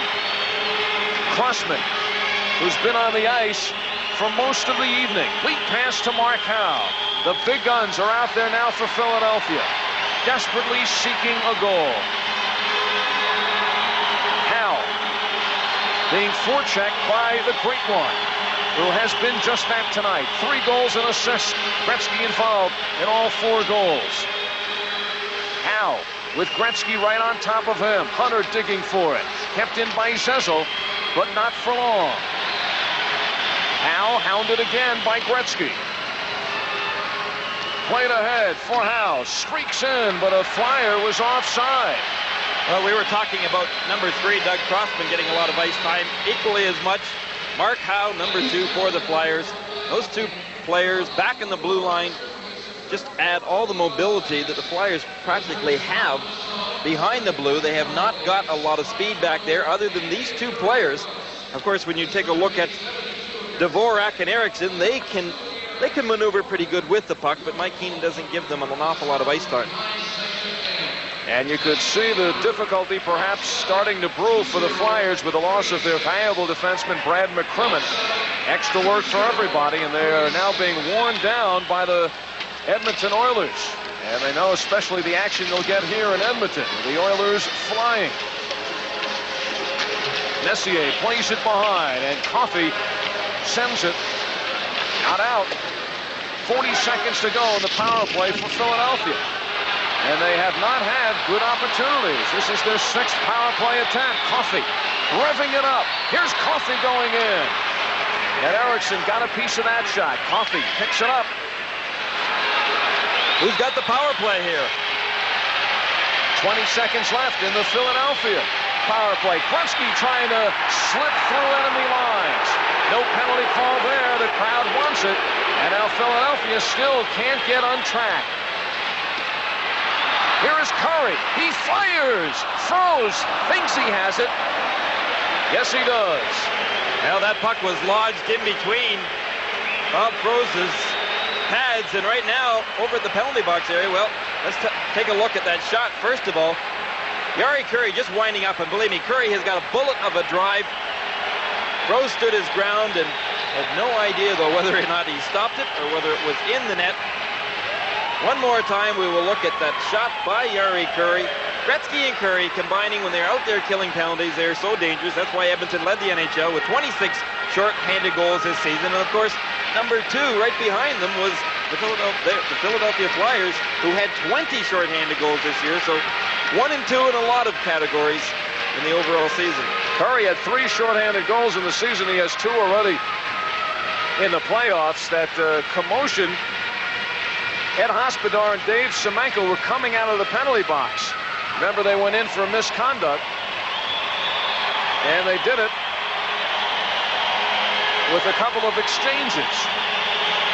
Well, Ed Hospodar, I think, realizes right now he may have been told very plainly by Mike Keenan that we cannot afford to have you sitting in the penalty box, especially when the man you took in there was Dave Semenko, who really isn't considered a valuable contributor out on the ice other than in his aggressive role. 3 seconds to go on the Fogelin penalty. He is now back on the ice, and the teams are at equal strength. 5 minutes, 50 seconds left in period 2. 4-1. The Oilers lead the Flyers in game number 3 of this knotted-up series. 1 game apiece. The teams splitting the first 2 games in Philadelphia. They'll play 3 here in Edmonton, and if necessary, the last 2 in Philadelphia. Tocchet.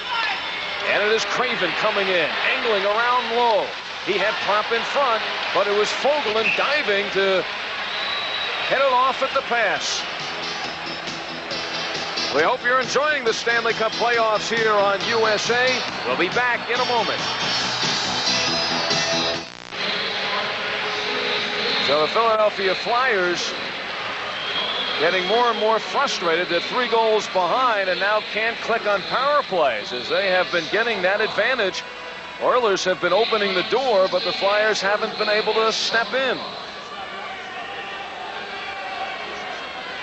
Last year, you remember, the Oilers in the first 2 games split them in New York against the Islanders. They've done the same here against the Flyers. Last year, they came back to Edmonton and won the next 3 games here to capture the Stanley Cup.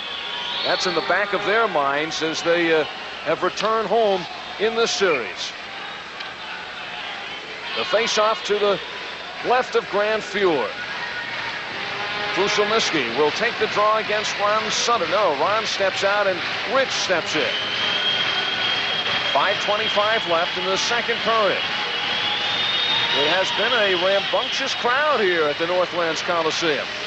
Generally very reserved, but they're really into this one in game number 3. Patterson from the point.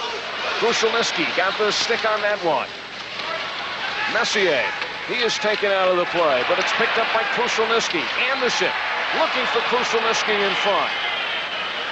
And it's Ron Sutter for Philadelphia. Patterson, the long shot, kicked out by Fjord. Don Jackson, he takes a bump. Anderson takes the shot at the clearing pass in his face. Right in front, Ron Sutter. And he blasts that one wide. Anderson is stopped by Rich Sutter. Well, Rich and Ron Sutter, they're really going at it. The wraparound by Rich, and Fjord got a pad on that. March, his shot wide.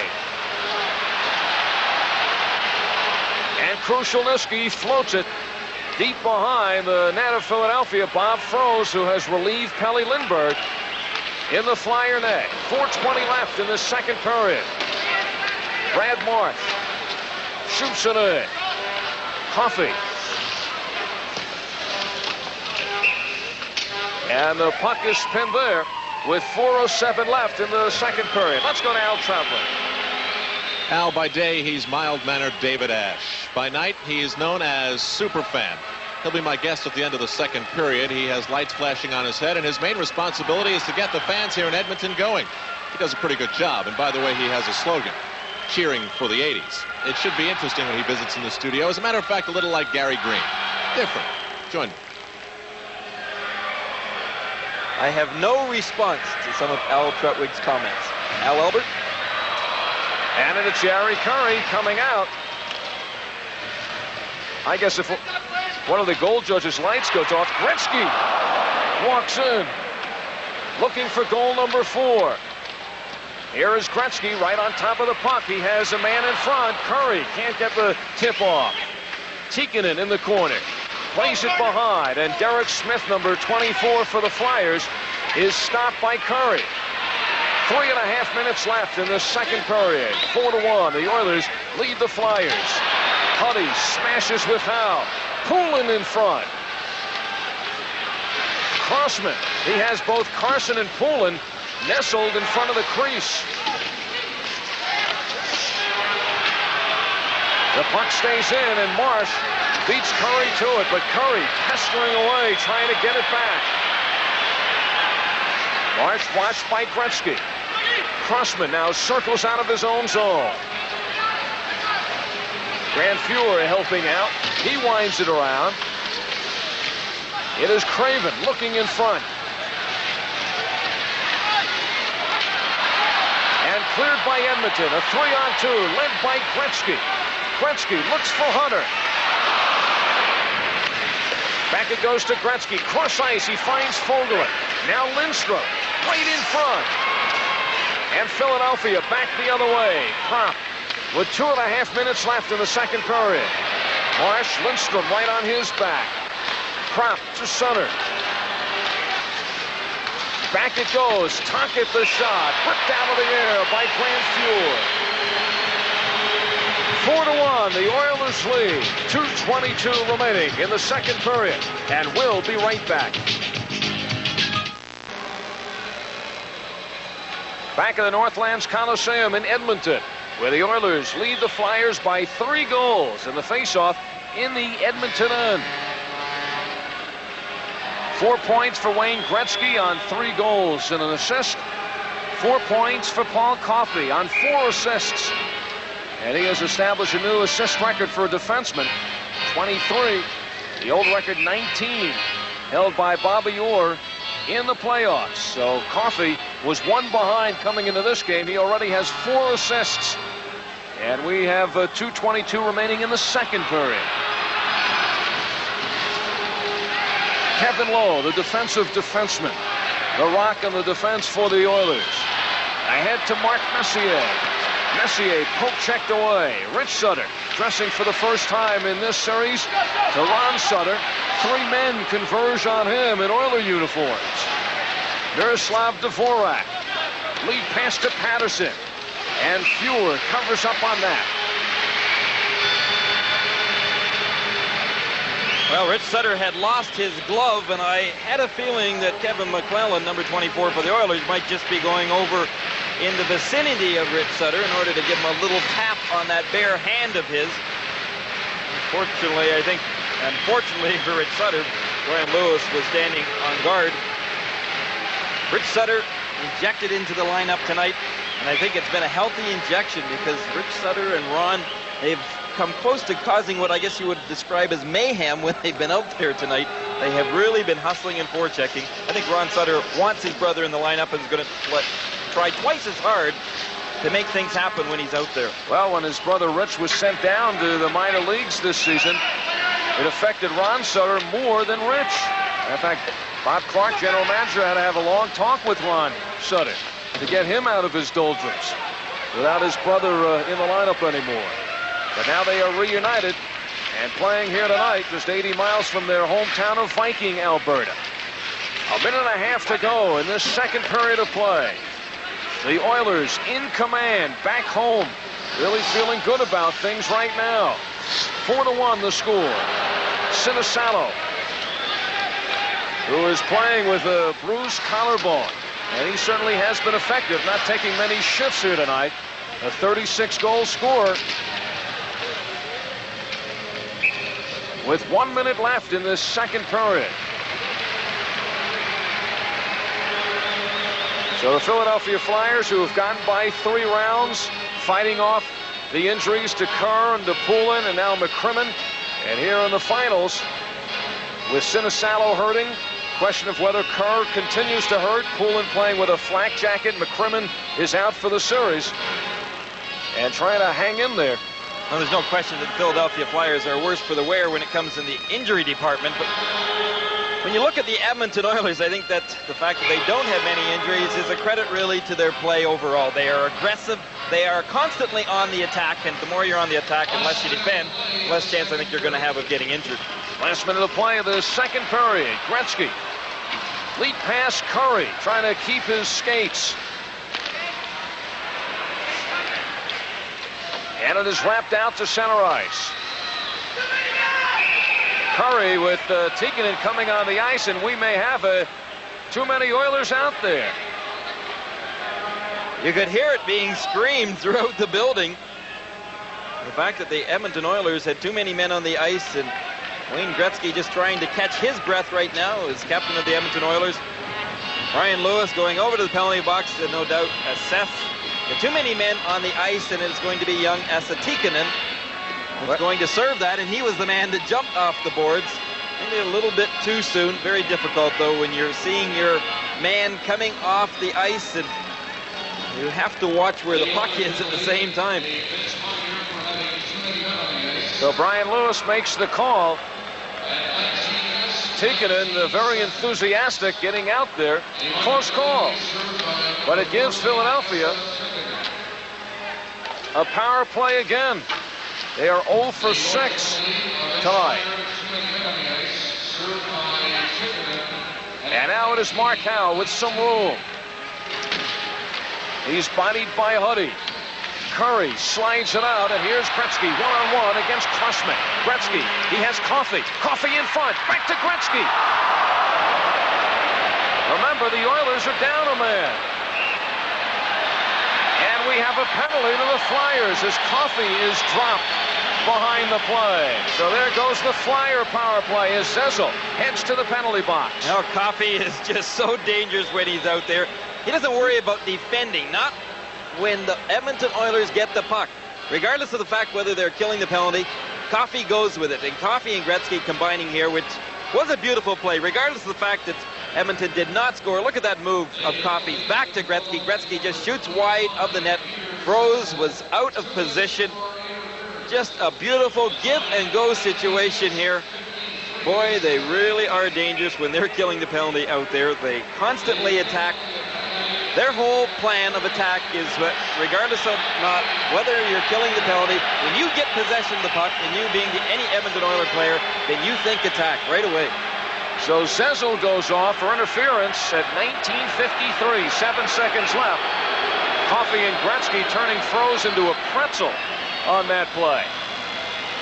Coffey, who has 9 goals, he is tied now with Bobby Orr and Brad Park for the most goals for a defenseman in the playoffs. And he was looking to pass that one back to Gretzky. So the team's at equal strength now. 7 seconds left in the period.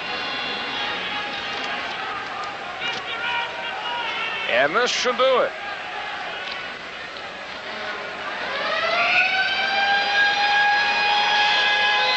That is the end of the second period of play. The shots on goal. Listen to this. Flyers 9, Edmonton with just 4. But the Oilers scoring on one of those shots. Through 2 periods of play, the Oilers with 24 shots on goal. They had 20 in the first period. And the Flyers with 21. Coming up, Al Troutwig with a special guest, a super fan here in Edmonton. And we will get his vantage point as he is all over the arena. And we still can't tell you, except for one other that we know of, Tim Kerr in the first series against the Rangers. Not only scored a hat trick, but 4 goals. Not only in 1 period, he did it in the span of 8 minutes. But Gretzky's hat trick is the first hat trick scored against the Flyers all season long. And Al, the way that Wayne Gretzky played in that second period as well, he had 3 or 4 good chances whereby he was close in. The most memorable being that of Paul Coffey and Wayne Gretzky breaking out 2-on-1 near the end of the period. So who knows what to expect in this third period of play. The Philadelphia Flyers playing in a very aggressive second period. Unfortunately, they just were not able to do more catching up than they had hoped to do. But I don't think you will see their game plan change any in this third period of play. Well, the Flyers certainly having opportunities in that second period. They have had 7 power plays now, and they are 0 for 7 against the Oilers. And you know the heat that the Flyers certainly can put on in their checking game and opening it up. They'll have to do that here in the third period. Again, we continue to have some problems with the camera. And not as much as the Flyers have had with the Oilers, though, here in the first 2 periods of play. With the fast pace of this game so far, you're just going to see more open ice opportunities. Very difficult to play close checking hockey when the Oilers are skating at this speed, and of course the Flyers have been skating with them.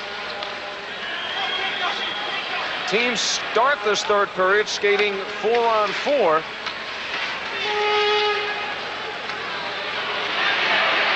And the Oilers come out. Anderson drops to Messier. The Oilers penalty will be up first. So they will have about 30 seconds on the power play as Tikkanen sits in the box as Anderson comes in. Peter Zezel in the penalty box for Philadelphia. Marsh comes out with Poulin. The Flyers need that 1 goal right now quickly to give them the lift. Low behind the net to Fogelin, and he shoots it out. Krussman goes back. To the first 40 minutes of this hockey game, he's been on the ice for what? 32 to 35 minutes? He's played a lot out there. Of course, he has to, along with Mark Howe, the speed of this whole hockey game. Here's Curry. Shoots it wide, and he crashes into the boards, losing the edges on his skates, and he may be hurt. Curry's looking for his first goal in this series. And that next goal for Curry will tie him for the most goals ever scored in the playoffs. Well, he has 18, one behind Reggie Leach. And Curry skating it off right now. Fans here in Edmonton just hold their breath when they see Jari Kurri go into the boards. Let's take a look and see Curry winding up for that shot. And then, as Al mentioned, just seemed to have lost the edge on his skate, could not make the turn, and then goes crashing into the boards and then up against the net. Curry appears to be all right. Flexible players like Curry and Gretzky don't often get hurt in those situations. Not as often as big, strong, less mobile hockey players who may suffer more severe injuries going crashing into the boards like that. Gretzky and Curry, I think, are more like springs when they go into the boards. Curry, who had a record 12 goals in the 6-game series against the Blackhawks, finishing it up with back-to-back hat tricks.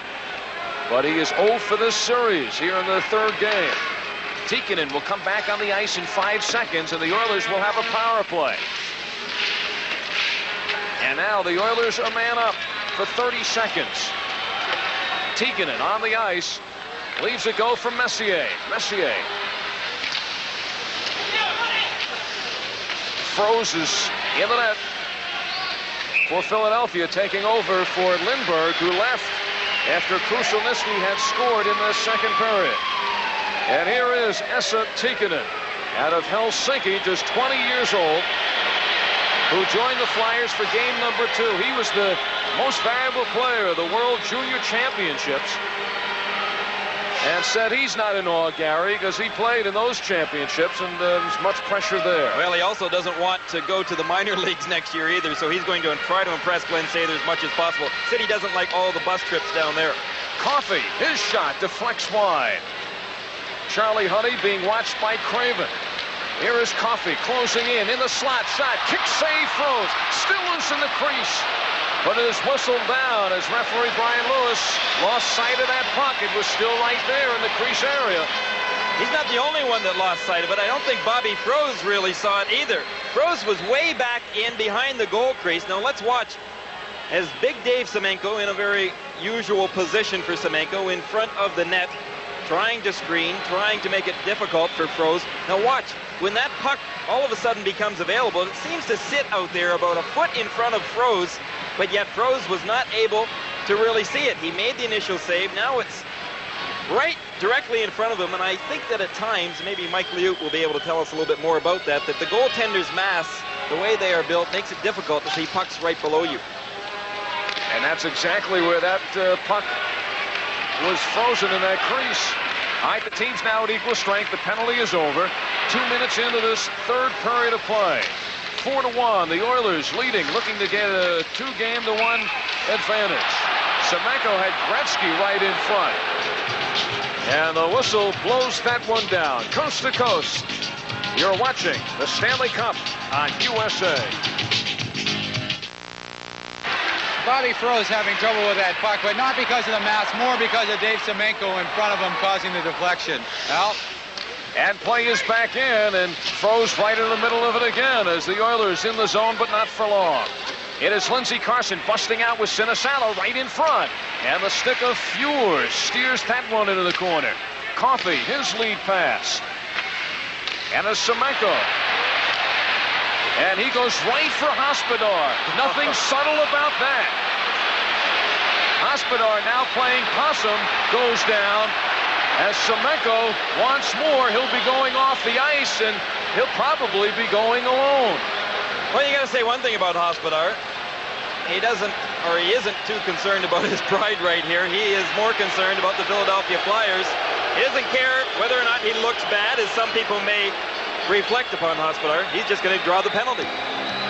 It's the place to stay for Stanley Cup coverage, USA. Dave Semenko gets a double minor, and so for the Philadelphia Flyers, they're going to have a big opportunity here. Watch Semenko. He is attacking number 17, Ed Hospodar, and Hospodar doesn't want any part of it right now. He knows what Semenko is up to, and so he is just, instead, after being punched once in the head, is going to go down to make sure that Brian Lewis realizes he wants no part of it. So Semenko getting a roughing penalty.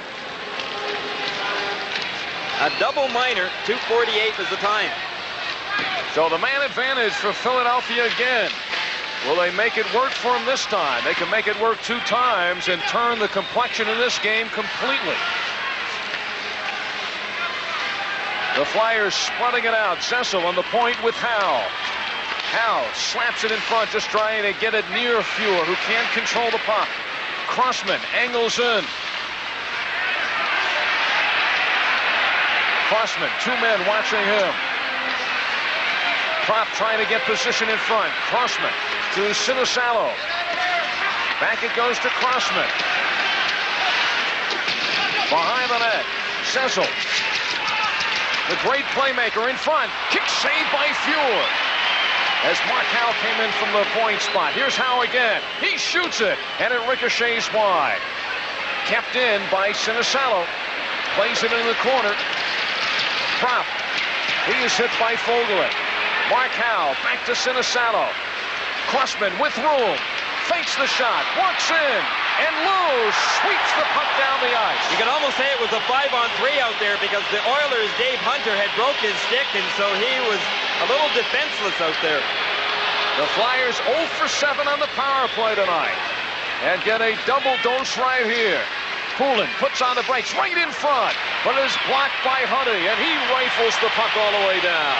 This is right now the crucial moment in the game.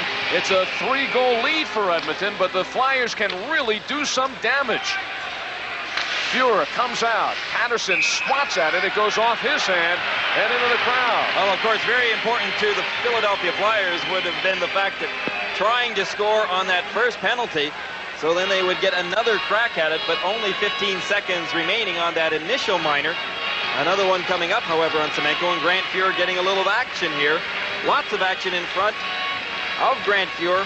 The Flyers just throwing that puck around. Zessel from behind the net, throwing it out, and Propp was dumped in front of Fuhr. He was flat on the ice, hoping to draw another penalty. That was not the case. Grant Fuhr, it's his turn to shine. A 3.12 goal average in the 15 playoff games, which is remarkable. He's got it back down there when you consider the Chicago series he was in. He was under 3 goals a game before he faced Chicago. And it's now down to 2 minutes and 5 seconds. And here is Curry. He has Gretzky at 2-on-1. Curry to Gretzky to Curry. And he had run out of room. So the best chance going to the Oilers. Flying back the Flyers, Joe Patterson. And it is cleared. In pursuit is Gretzky. In front is Curry. Curry wide. And you just got to feel that Gretzky intentionally put it off the cage. I think it was a smart play. I don't believe I've seen Curry miss as many times as he has tonight. He has had a lot of opportunities to score. A minute 25 left, and again, it is a Philadelphia power play. Howe, and that one goes high. Crossman at the point, keeps it in. Across to Howe, pulls the trigger, but it's blocked by Foegele. Zessel poke checked away. Foegele has clear ice. Messier can't get around the man. 6 minutes into this third period, Edmonton 4 and Philadelphia 1. 50 seconds left in the power play for the Flyers. A double minor against Dave Semenko of the Oilers, and the Flyers unable to take advantage so far. Propp spins around. Howe gets around Foegele. He has Carson in front along with Zessel. But it's taken away by Lowe. Finds Messier on the boards. And the Flyers have to regroup again. 30 seconds left in the power play. Crossman skates it in. Coffey. And he is nailed by Ron Sutter. Here's Propp the shot. And unable to get a good piece of that one. Gretzky. 10 seconds left in the advantage. Excellent job by the Oilers. They have just about killed this one off. Semenko ready to come out of the box. And the crowd here at the Northlands Coliseum responding. It's an icing against the Flyers. The penalty's over. And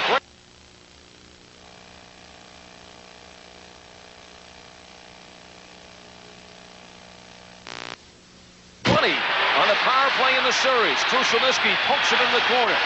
Throws goes out to help. Risky pass, but it gets out of the zone. Don Jackson. And now Dave Poulin. Both out of Notre Dame. Here is Jackson. Krusuniski on the left wing with 12.5 minutes to go in the third period. Oilers looking to jump in front in the Stanley Cup Finals. The series even at 1 game apiece. Sutter with Krusuniski. Krusuniski, who has scored tonight, he is one of 4 40-goal scorers on this Edmonton team. Let's go now to Al Trombley.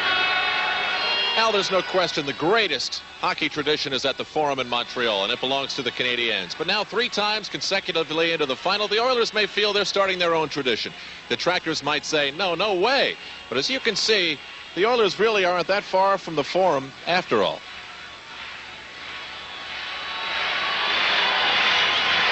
And now back inside where the Edmonton Oilers, who lost in 4 straight in their first trip to the final to the Islanders, came back last year and beat the Islanders in 5.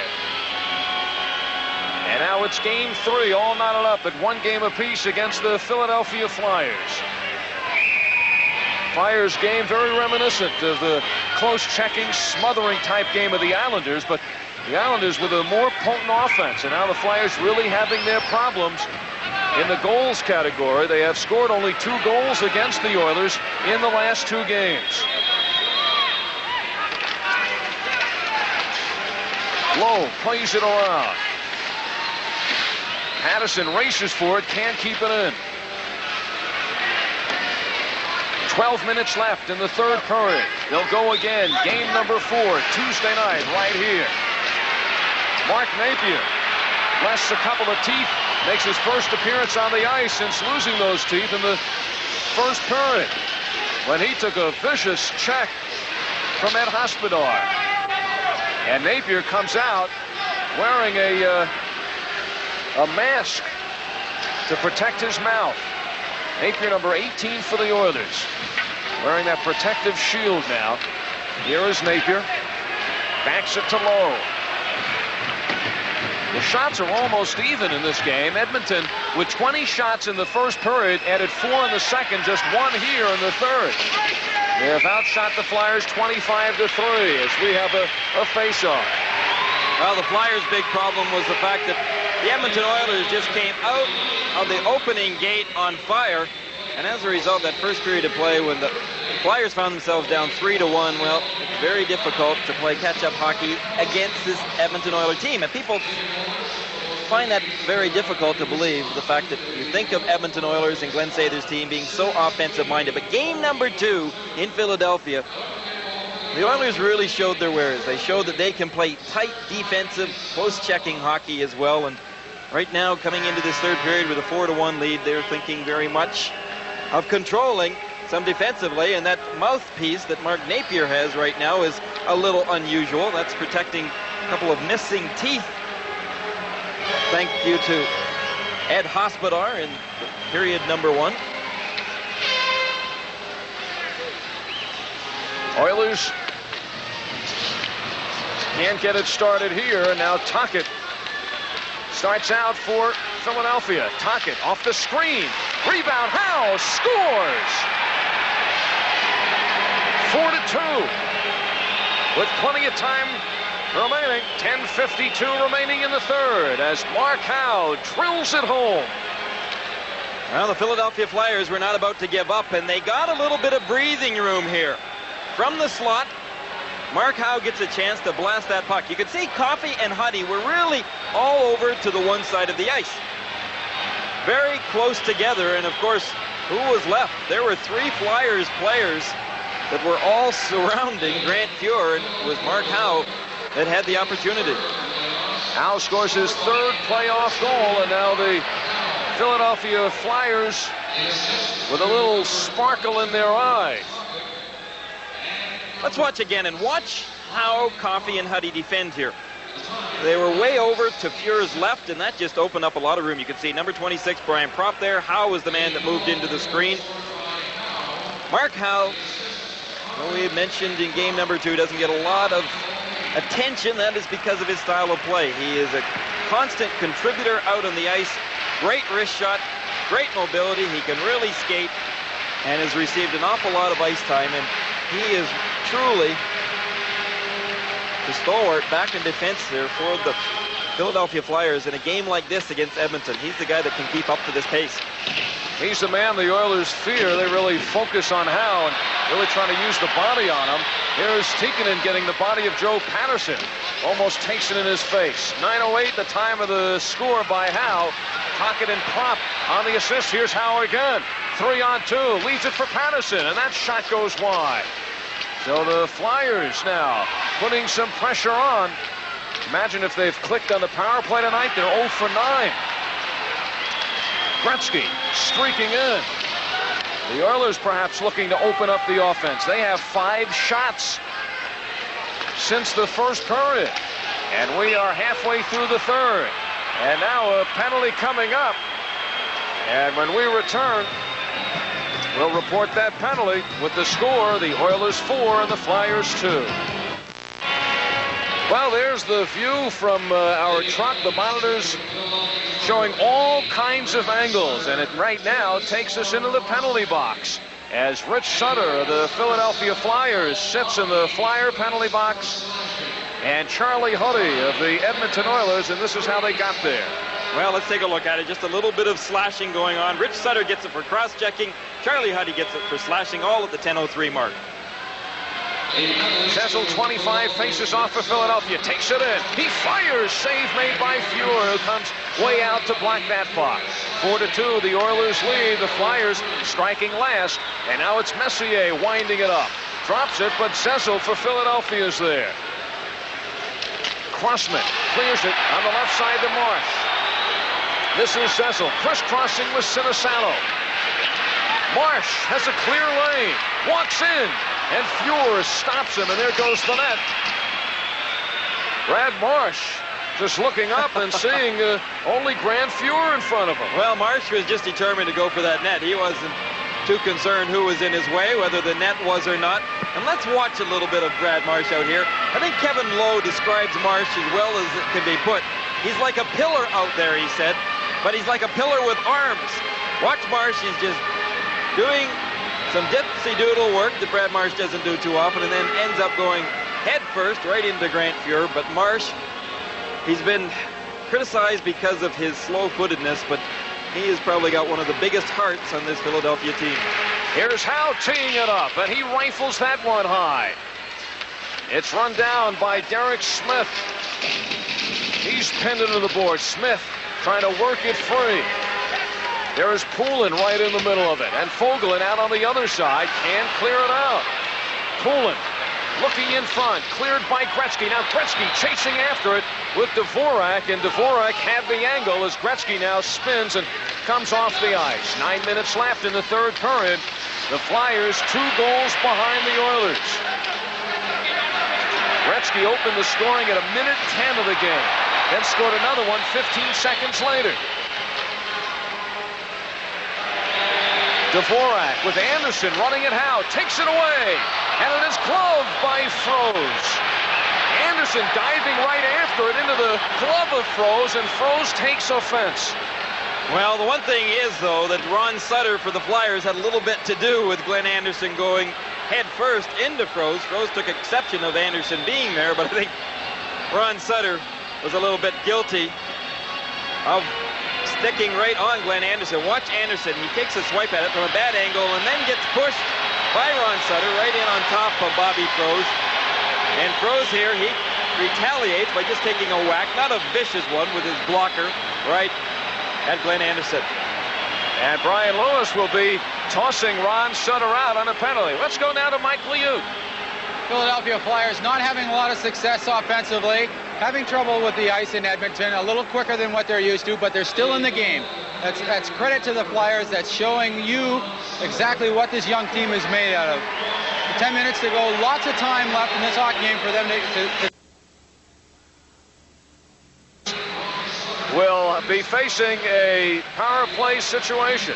Well, there you see the owner, Peter Pocklington, of the Edmonton Oilers, sitting with a smile on his face right now because this team is ahead 4-2.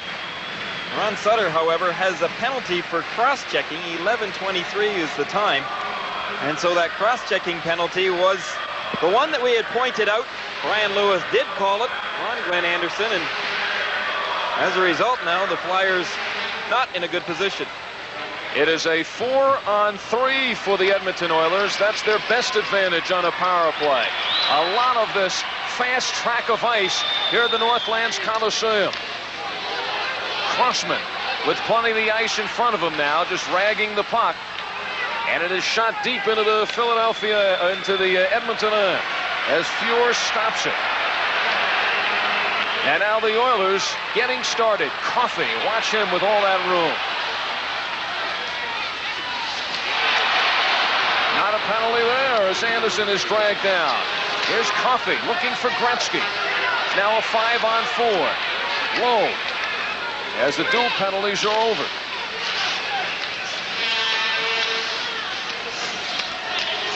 Coffey plays it to behind to Gretzky. Curry still searching for his first goal in the series. The Oilers 1 of 8 on the power play here tonight. Not that much better. Gretzky shoots off the side of the net. Gretzky aiming for goal number 4. 45 seconds left in the power play. 7:20 left in the third period. 4-2, the Oilers leading the Flyers. Coffey now rounding the net and picking up speed. Gets by Derek Smith. Coffey over the line. He fires and it goes wide. As Coffey and Hospodar collide, they are both down. Well, the way that Paul Coffey was streaking down that ice, and as soon as he hit the Philadelphia blue line, Ed Hospodar hit him. And Hospodar isn't in too good of a shape right now either, but with the speed that Coffey was skating at, you've just got to wonder right now how badly he was hurt. Ed Hospodar also on the ice, being assisted by his trainer. Hospodar and Coffey both feeling the worst for the wearers on that collision. Hospodar in game 2 nailed Kevin McClellan as he was getting set to take a shot. KO'd McClellan. Now both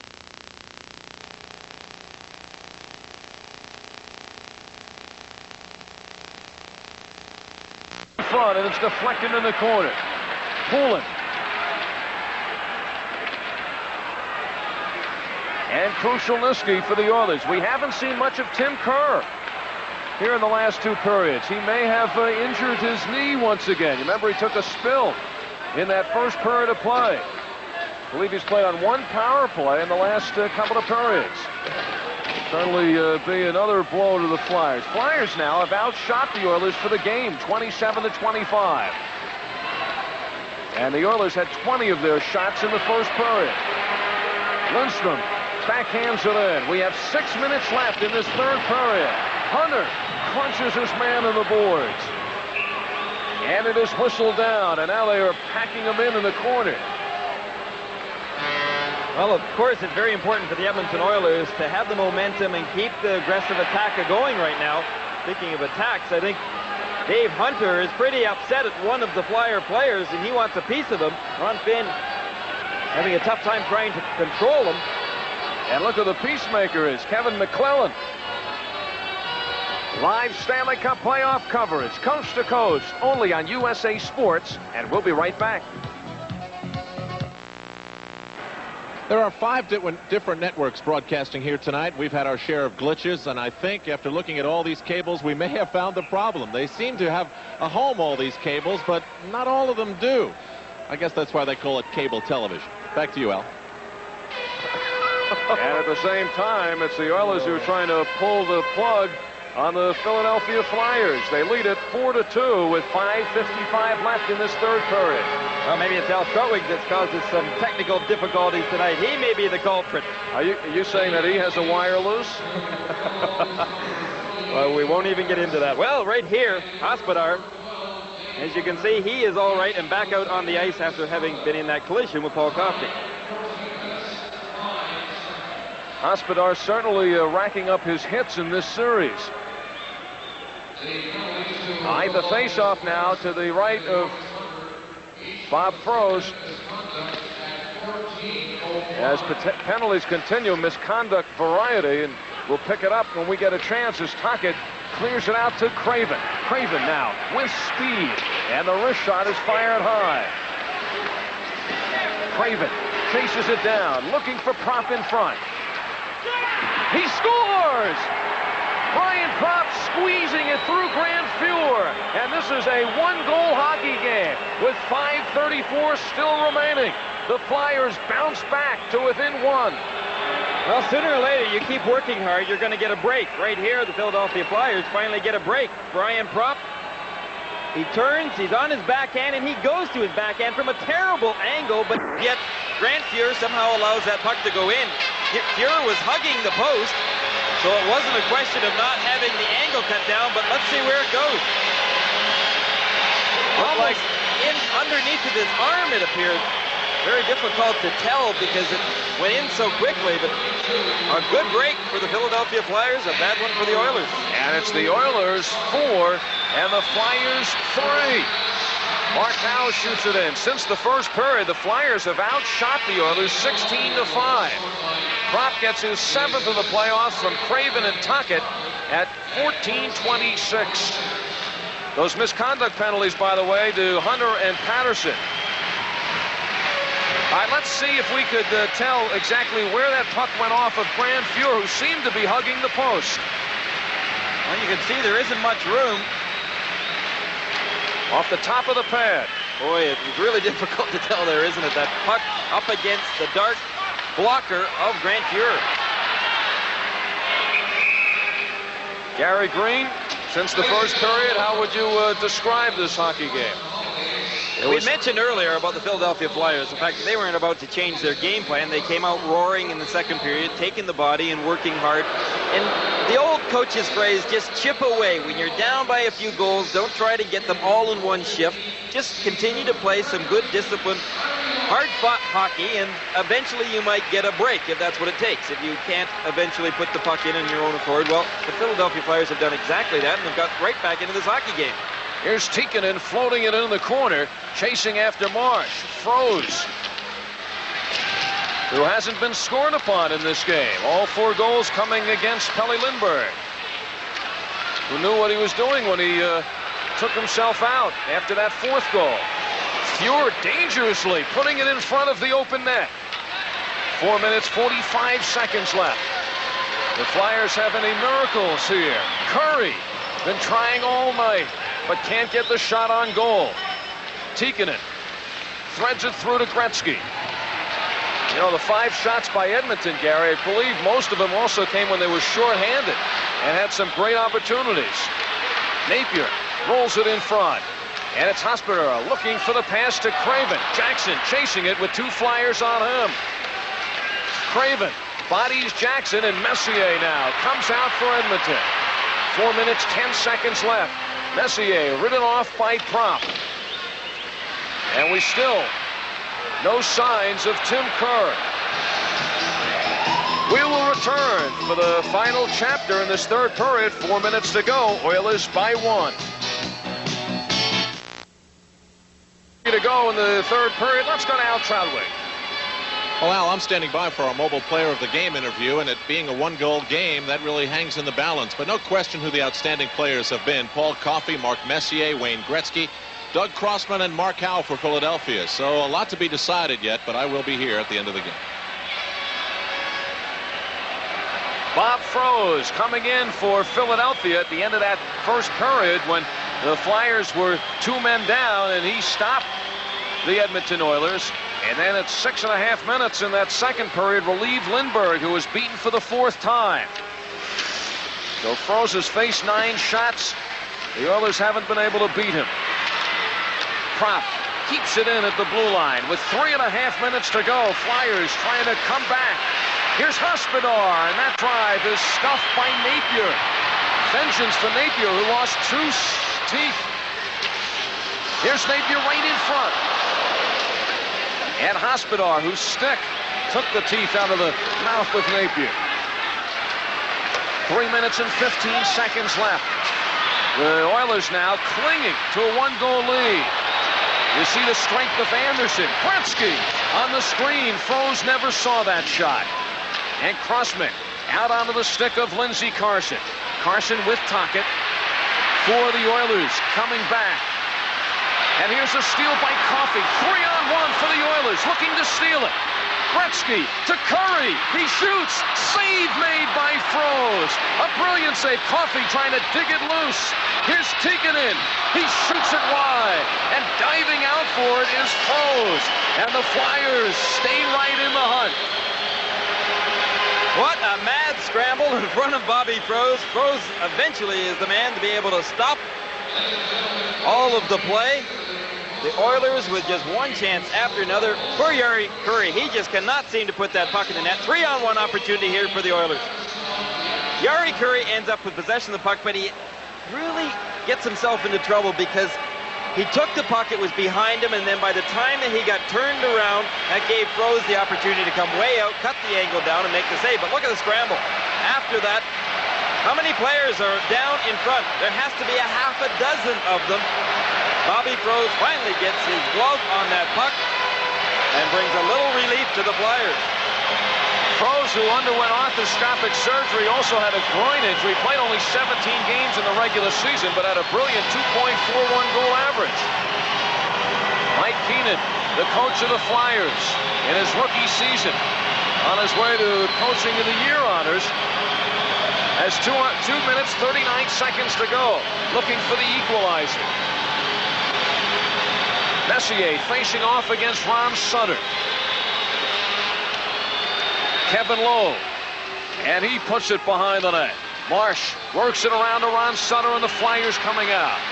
It is Sutter ahead to Derek Smith, and Fuhr steers it into the corner.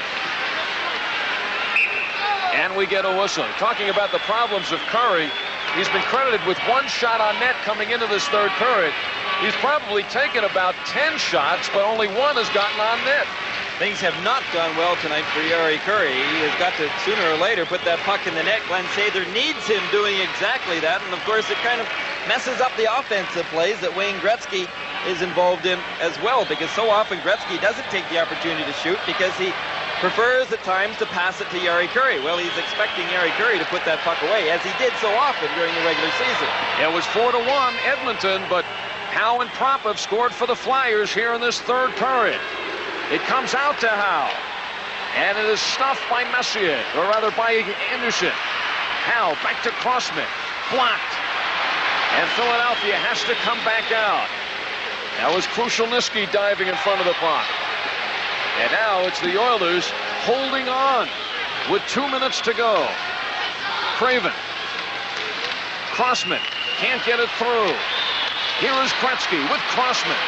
Gretzky spins to Kurri. Kurri the backhand. Then he shoots it wide again. Shortly, Froze will be heading out of the net for an extra attacker for Philadelphia, looking for that tying goal. Propp chasing Coffey.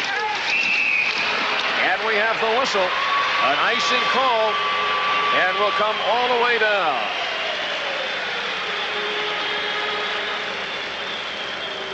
Following tonight's game right here on USA, you will be seeing Night Flight in its entirety. That is coming up immediately following this Stanley Cup action. Game number 3, the series tied at 1 apiece. And it has not become an easy night for the Edmonton Oilers. Looked to be a romp early, up by 3 goals, 4-1. Heading into this third period, but the Philadelphia Flyers bouncing right back. And it was 3-1 after the first period, all on the account of Wayne Gretzky, number 99, the man that has led the Oilers in play tonight. Mike Keenan behind the bench, standing up on the bench, gets a better look at things and how his Philadelphia Flyers are setting up. Bob Froze getting instructions from his bench when to clear out. 1:36 left. But right now the face-off in the Philadelphia end. Hospodar chasing with Tikkanen. Hospodar stick handling it out. As Poulin shovels it in, Froze remains in the goal. And Brad Marsh for the Flyers. It is Marsh again. And now Sutter has to wait. for his team to get onside. March shoots it in with 1:05. Froese remains in net. And Philadelphia comes out of the zone. Poulin shoots it in, and it is whistled down. 58 seconds remaining. The Flyers down by 1. Hospital has played a pretty fair game tonight. Put aside some of his aggressiveness, he has been getting some room out on the ice, and that is because the Edmonton Oilers aren't quite sure what he's going to do with the body or the stick when he's out there, and Mike Keenan has used him in a very regular position back in the blue line tonight. Last starts for Bob Froese with the end of the season. Played against the Rangers 2 games. Gave up 1 goal in 1 game, shut him out in the other. Then he feel, of course, in this playoff, the battle between Lindbergh and Fuhr. It could also be a battle between Froese and Andy Moog, the backup goaltenders. Froese with a great average this year. Moog was an all-star with his teammate Grant Fuhr. All the Oilers have to keep doing here when the puck's in their end zone, just get it up and out in the neutral ice area. Try and stay away from icings. 53 seconds left. And it's Messier, along with Krushelnyski out on the ice for Edmonton. And Anderson. That's the line out there now for Glenn Sather, the one he trusts defensively. This is Anderson putting it deeper into the Flyer zone, not allowing Froese to get out, not allowing the Flyers to get out. Messier with the steal. Messier winding the backhand side of the net. Messier stays with it. 23 seconds left. And Tocchet wraps it across. Craven in front. Tocchet all alone. Tocchet unable to get control of the puck. Almost headed in alone on Fuhr, looking for the tying goal with 14 seconds left. Let's watch Tocchet. He just lost his balance as he was getting possession of that puck. Here's the pass, and here's Tocchet. Now you can see that he has to pull his stick in really close to his body in order to get a blade on that puck, and as a result, then I think that he lost possession really of his balance and just went sprawling down. All he got was a deflection on Fuhr, so Fuhr makes the easy save, but the face-off coming up in the Edmonton Oilers end zone, a crucial one. And look at that almost opportunity for the Flyers. The net is open. Froese goes to the bench. 6 attackers on the ice for Philadelphia. And you know Tim Kerr has to be hurting because he is not on the ice right now. Only for 14 seconds. You figure Kerr would try to just get his big body in front of the net. A timeout is taken here at the Northlands Coliseum, which has been very enthusiastic tonight. Well, the Oilers have called this timeout. Cage is open. It's Propp, Sinisalo, Tocchet, Craven with Crossman and Howe. Those are the chosen 6 by Mike Keenan and the Philadelphia Flyers. 14 seconds left. Edmonton 4 and Philadelphia 3. The Flyers showing the Oilers they just would not go away here tonight, trailing 4-1 coming into this third period of play. So Murray Craven getting assignments all set. Grant Fuhr gets ready in net as Messier will take the draw against Craven. Yari Curry checking out his assignment. 14 ticks of the clock remaining. Leon Stickel, the linesman. And an over-anxious Messier, a great face-off man, is asked to leave. Well, if Wayne Gretzky comes in here now and he can draw that back to Charlie Huddy, watch. Huddy will just ring that around the glass as hard as he can. And there it goes back, and there is Huddy. Gretzky, he backhands it. It's going towards the net, but wide with 5 seconds left. Curry races it down. 2 seconds, 1, and that is it. The Edmonton Oilers hold on to take a 1-goal victory over the Philadelphia Flyers in game number 3. And the Oilers have now taken a 2-game-to-1 advantage in the Stanley Cup Finals. Grant Fuhr shaking his head. Thought it would be easier than that. The shots on goal in the third period, the Flyers 9. And believe it or not, the Oilers with 2. Oilers had 20 shots in the first period. They added 4 in the second, 2 in the third. So the shots on goal for the game, the Flyers with 30, and the Oilers